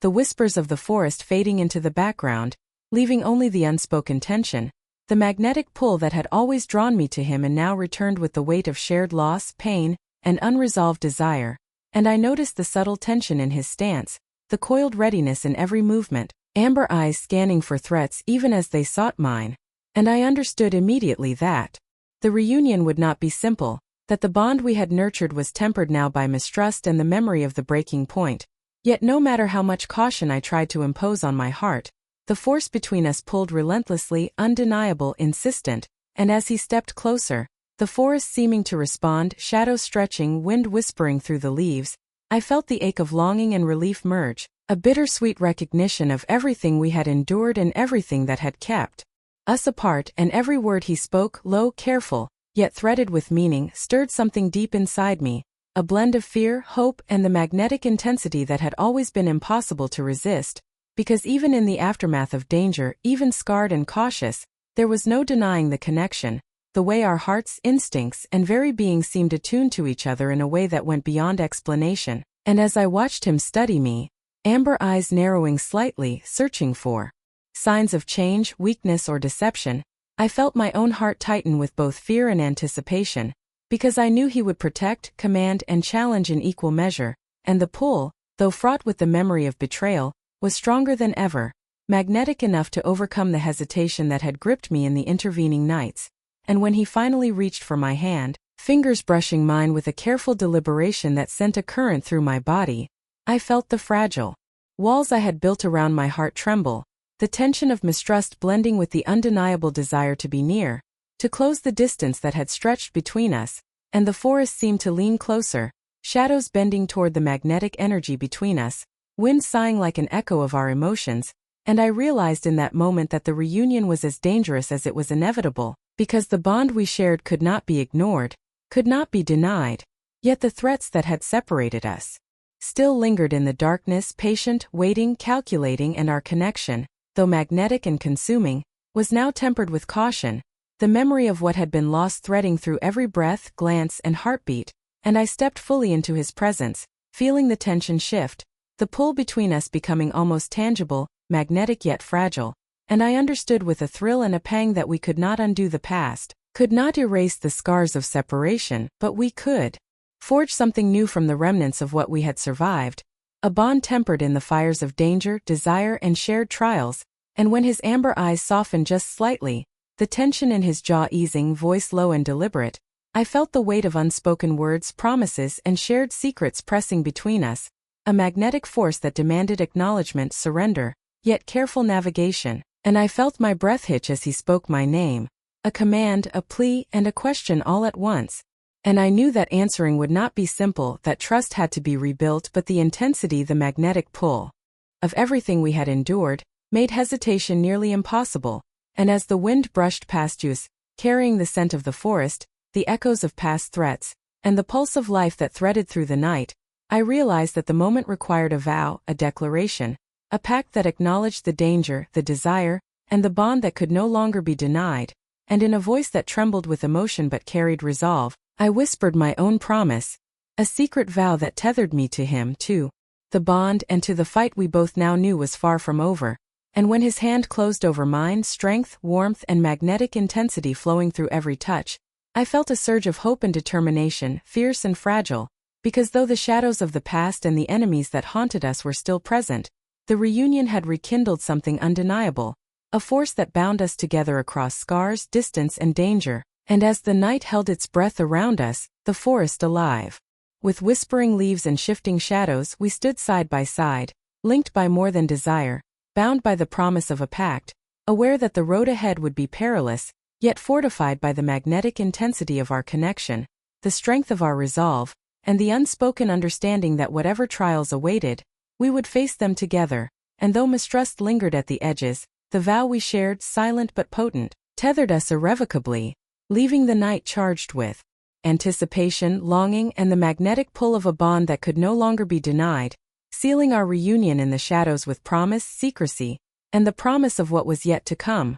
The forest quivered with anticipation as the night stretched around us, shadows twisting like living things, and I could feel the magnetic pull of him beside me, coiled and alert, amber eyes scanning every flicker of movement with lethal precision, while I struggled to match his focus, heart-hammering senses sharpened because the enemy we had long feared, patient, calculating, and relentless, had finally emerged fully from the depths, and every instinct screamed that nothing would be held back, that danger would strike with devastating accuracy. And as we moved through the clearing, tension threaded through the air like electricity, every step measured, every sound amplified, the crunch of leaves beneath my boots, the rustle of branches, the distant howl of creatures responding to the energy of the hunt, and I realized with a surge of fear and resolve that this was more than a confrontation, more than a battle. It was the culmination of everything we had endured, the magnetic bond, the fractured trust, the desire and longing that had grown through nights of separation, now pressed against the unrelenting force of destiny and enemies aligned against us, and I felt the pull of him like a living force coiling through my chest, urging me forward even as my mind raced with doubts, questions, and the memory of our scars, because every trial we had faced had led to this, every whispered warning, every threat, every stolen moment of connection had prepared us, Yet nothing could truly prepare me for the presence of the one who had orchestrated the shadowed attacks, the rival whose cruelty and cunning surpassed every expectation, whose knowledge of him, of me, of the bond we shared, made the threat almost tangible, pressing against my chest, coiling around my heart. And as we approached the ridge where moonlight broke through in pale silver shards, illuminating the landscape with stark clarity, I saw movement, deliberate, controlled, predatory, and the realization hit me like ice water that this was the enemy who had tested our trust, our bond, our very survival, and the tension in the air became almost suffocating, every nerve on fire, every breath shallow, because the ultimate hunt was not only against him, against me, but against everything we represented. Together, the magnetic intensity of our connection, the lineage and destiny woven into my blood, and the forest seemed to respond, wind whipping through the trees, leaves trembling, shadows deepening, as if the night itself recognized the stakes and held its breath in anticipation. And when he turned to me, amber eyes locking with mine, I felt the full force of trust and longing, coiled and waiting, a promise and warning all at once, because whatever lay ahead would demand every ounce of strength, courage, and cunning we could muster, and the enemy, now visible, steps deliberate and menacing, seemed to radiate intent, knowing every weakness, testing every instinct, probing for flaws, yet I felt the magnetic pull of him like an anchor in the storm, tethering me to courage, to determination, to the fire that had grown through every peril we had faced, and I realized with a jolt that the final hunt would strip away every illusion, expose every truth, force decisions that would define our bond, and perhaps the fate of everything we had touched. And as we advanced side by side, every step measured against the unknown, I felt the weight of legacy, desire, and destiny pressing on me. Every heartbeat a drum of warning and resolve, because the enemy's presence was not just physical but psychological, manipulating, twisting, challenging, demanding perfection in every movement, every thought, and the magnetic intensity of our connection, though powerful, was now also a beacon drawing attention, exposing vulnerability, and I shivered, aware that the trial ahead would test everything, from loyalty to love, from courage to trust, every instinct honed through months of peril now summoned to its peak, and as the rivals stepped fully into the open, a figure both terrifying and magnetic in their own right, I felt the surge of fear, respect, and adrenaline threading through me, every nerve alive, and the pull of him beside me became more than comfort, more than desire, it was a lifeline, a reminder that we were bound together in fate and choice, and I understood that the hunt we were about to enter was as much about survival as it was about proving the depth of our connection, the resilience of our bond, the strength of every instinct and secret we had nurtured, and the forest seemed to stretch and twist in response, shadows bending toward us, wind carrying the scent of tension and challenge, and I felt the magnetic intensity of our shared heartbeat thrumming through the air, echoing against every tree and leaf, and the realization struck me fully that this confrontation would define everything, that retreat was no longer an option, that courage and trust, love and loyalty, would be tested against an enemy whose patience and precision left no room for error, and yet even in the weight of impending conflict, a spark of determination flared, fueled by every stolen glance, whispered word, and shared struggle that had brought us here, and as he glanced at me, amber eyes flaring with fierce warmth, body coiled like a spring, I knew he trusted me, needed me, and that our connection could be the key to survival, to victory, to reclaiming the bond the enemy had sought to fracture, and I felt the pull between us surge, magnetic, undeniable, compelling me forward even as my stomach twisted with the knowledge of what lay ahead, the inevitability of trial and test, and as the rival raised a hand, signaling intent, the forest seemed to hold its breath, shadows deepening, wind stilled, every sense primed for action, and I stepped forward, coiled and alert, aware that the next moments would define not only the hunt, not only the bond, but the destiny woven into our blood, our hearts, and our shared fate, and the pull of him beside me, amber eyes blazing, strength coiled and ready, drew me fully into the moment, magnetic, terrifying, exhilarating, and as we crossed the final ridge, stepping into the clearing where the enemy awaited, the world narrowed to the tension of confrontation, the stakes impossibly high, and I knew with every fiber of my being that this was the ultimate trial, the hunt that would demand everything, and yet despite fear, doubt, and the immense weight pressing on me, a spark of certainty flared that together, bound by magnetic force, courage, and trust, we could face what came, survive, and emerge stronger, and I took the first step into the abyss, heart hammering, senses sharp, bonded to him in desire, loyalty, and destiny, knowing the final hunt had begun. The clearing erupted into chaos the moment we crossed the threshold, shadows clashing with moonlight as the enemy moved with terrifying precision.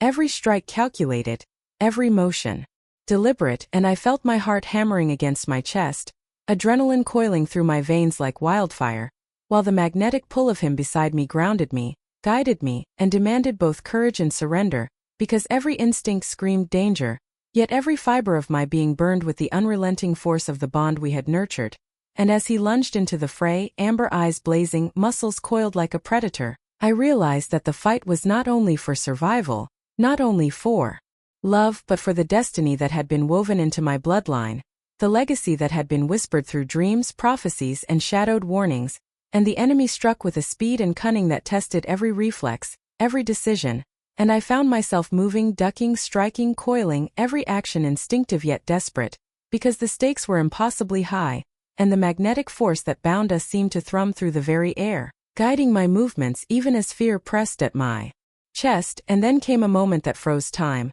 a choice that demanded sacrifice, a flash of movement that revealed the true depth of the enemy's cunning, and I knew with a sudden, painful clarity that the bond, the connection, the love that had drawn me so irresistibly to him was the key to surviving what came next. Yet it was also the vulnerability that could be exploited, twisted, broken, and I felt my chest tighten, muscles coiling, heart hammering, as the realization struck that in order to protect him, in order to protect the bond and the destiny, I might have to step into the line of fire, to confront fear in its rawest, most terrifying form, and the magnetic intensity of our connection surged, pulling me forward, insisting that I act, even as doubt and terror coiled like serpents around my mind. And when I saw him falter, amber eyes flashing with a mix of rage and alarm, I understood the price, understood that the ultimate confrontation demanded more than courage, more than instinct. It demanded a choice that would shape everything, every heartbeat, every shadow, every pulse of energy in the clearing, and I stepped forward, body trembling, muscles coiled, awareness stretched to its limit, and the enemy lunged, claws and strength meeting our combined force in a violent clash, sparks of energy igniting in the silver moonlight, shadows twisting, wind screaming through the trees, and I felt every sense alight, every instinct sharpened, magnetic pull of him beside me, anchoring my resolve, yet fear threading through my veins like ice, because the moment demanded precision, demanded the surrender of hesitation, and I realized fully that the choice I made now could not be undone, could not be reversed, and as I moved to intercept, to protect, to act in the only way that might ensure survival, I felt the gravity of sacrifice press against my chest, tight, suffocating, because love and destiny were inseparable, yet peril was immediate, and in that heartbeat, every shadow, every rustle, every glint of movement was a test, every choice a potential wound to the bond we shared. And when the enemy's eyes locked with mine, calculating, cruel, I felt a surge of clarity, magnetic and terrifying, guiding my actions, and I made the decision, moving with a combination of instinct and resolve that left me shaking yet precise, intercepting the strike meant for him, absorbing the force, coiling, twisting, feeling every nerve alight with pain, fear, and determination, and I saw his amber eyes widen in shock, fury, and anguish, yet there was trust, fierce and undeniable, threaded through every glance, every movement. Shock, fury, and anguish, yet there was trust, fierce and undeniable, threaded through every glance, every movement, magnetic and binding, because he knew as I did, that this was the crucible of our love, our bond, our destiny, and as the clash continued, strikes flying, shadows and moonlight intertwining, I realized that every sacrifice, every instinct, every heartbeat tethered me more deeply to him, and the enemy, relentless, cunning, began to falter only slightly, just enough for us to exploit, to turn the tide. Yet the cost was immediate, palpable, etched into every movement, every tremble, every ache, because the confrontation demanded total devotion, every ounce of strength, every piece of courage and magnetic connection we possessed, and I felt my body pushed to the limit, every nerve screaming, yet the bond with him surged, guiding, steadying, infusing me with the force of our shared destiny, and then came the final strike, precise, terrifying, a moment suspended in the silvered chaos, and I stepped forward, heart hammering, muscles coiled, energy thrumming, to meet it head-on, sacrificing control, surrendering to instinct and love, and when the enemy finally fell, the forest echoing the collapse, silence crashing down like a tidal wave, I felt the tremor of release, exhaustion, and the magnetic pull of him, amber eyes flooding with concern, rage, and relief, and I staggered into him, chest heaving, muscles trembling, every nerve alight, and as he gathered me close, strength and warmth radiating, I realized fully the price we had paid, the trials endured, and the bond that had survived,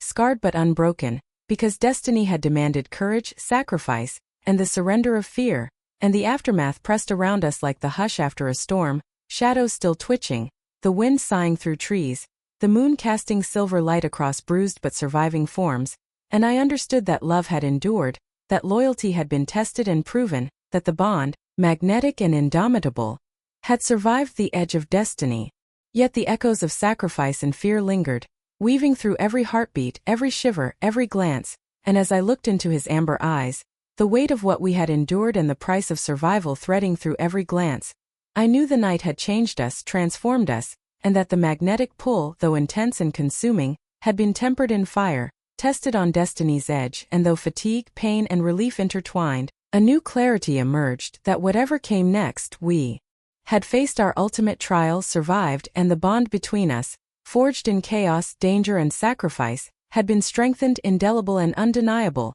leaving the night heavy with the aftermath of battle, charged with the resonance of what had been endured, and yet threaded through it all, a quiet, powerful certainty that our love, our loyalty, and our destiny had endured the crucible, scarred, alive, and unbroken, ready to guide the final steps toward the resolution we had fought so fiercely to claim. The forest lay silent now, shadows softened by the pale wash of dawn, and I stood beside him, amber eyes reflecting the fading moonlight and the scars of a night that had changed everything, muscles still coiled from battle, heart still hammering with the intensity of what we had endured, yet beneath the exhaustion, beneath the ache of loss and the memory of sacrifice, there was a quiet certainty, a magnetic force threading through every heartbeat, that our bond, forged in chaos, danger, and longing, had survived and evolved into something beyond words, beyond fear, beyond the pull of circumstance. And as I inhaled the crisp dawn air, I felt the weight of everything we had lost, the lives endangered, the innocence shattered,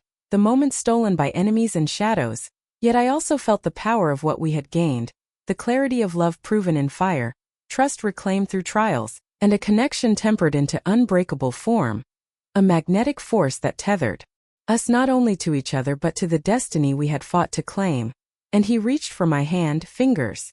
brushing mine with a gentleness that belied the intensity of the night, and I felt warmth, reassurance, and the unspoken promise that whatever scars lingered, whatever battles yet waited in shadow, we would face them together, bound by something eternal, undeniable, and magnetic. And the forest seemed to breathe with us, leaves trembling in the soft breeze, shadows dissolving in the softening light, as if the world itself recognized the transformation, the survival, and the culmination of the trials we had endured. And I reflected on the journey, the moments of fear, longing, and temptation, each step a test, each heartbeat a reminder of the magnetic intensity that had always drawn me to him and now anchored me in certainty. And I understood fully that love, forged under duress and danger, was not fragile but resilient, capable of enduring betrayal, distance, and the pressures of destiny, because it had been tempered in the fires of survival, honed by sacrifice, and sealed by trust that had been tested to the absolute limit. And as he drew me close, amber eyes searching mine with fierce tenderness, I felt the echo of every whispered promise, every stolen glance, every heartbeat shared in shadow and light, reverberating through the silence, imprinting itself into memory and blood. And I knew that the bond we shared had reached its final form, a force both magnetic and enduring, carrying the weight of everything lost and everything gained, capable of guiding us through future shadows even as it anchored us to the present. And the forest around us seemed to recognize this truth, shadows softening, the wind whispering through the trees with the faintest hint of melody, a hymn for survival, for love proven in the harshest crucible, for trust rebuilt in the aftermath of betrayal and danger. And I felt tears prick at my eyes, not only for what we had endured but for the beauty of what remained, for the magnetic force that pulsed between us, undeniable, unshakable, a tether to hope, desire, and destiny. And he pressed a gentle hand to my cheek, amber eyes searching mine with intensity and reverence,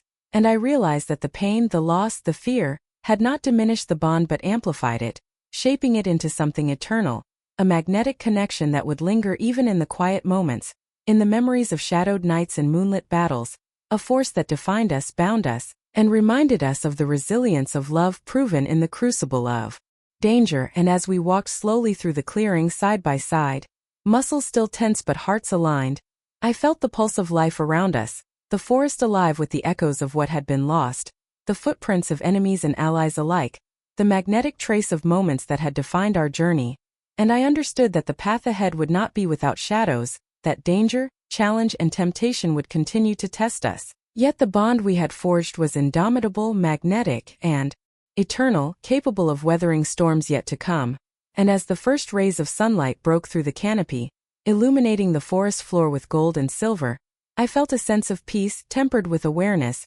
because the trials had left scars, yet they had also created a force that transcended fear, distance and uncertainty, and I realized fully that the bond between us was no longer fragile or tentative. It was a magnetic, enduring force that would guide, protect, and sustain us. And I reflected on the countless moments that had brought us here, from whispered warnings to magnetic encounters, from betrayal and separation to reunion and survival, each moment threading through the fabric of our connection, strengthening it, shaping it, and I felt the weight of legacy, desire, and destiny resting lightly yet firmly in my chest, reminding me that the magnetic force that had drawn me to him was no longer simply desire or need.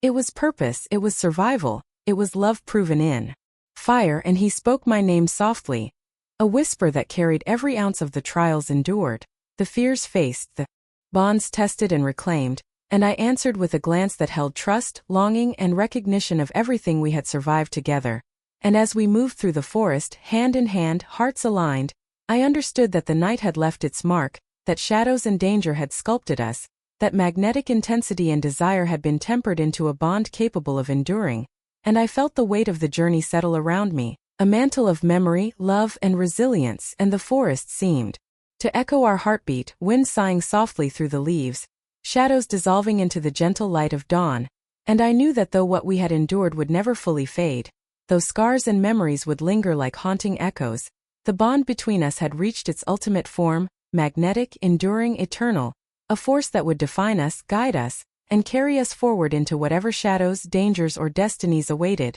And as he drew me close one final time in that clearing, amber eyes reflecting every trial and every triumph, I felt the magnetic force between us pulse, steady, enduring, and I knew, with every fiber of my being, that this was the conclusion we had fought for, the resolution we had earned, the eternal echo of love, trust, and destiny. And the forest, witness to our trials and triumphs, seemed to hold its breath with us, leaving behind a haunting, lingering sense of closure, of inevitability, of a bond that would endure beyond shadow and time, marking the end of one chapter and the quiet beginning of all that was yet to come.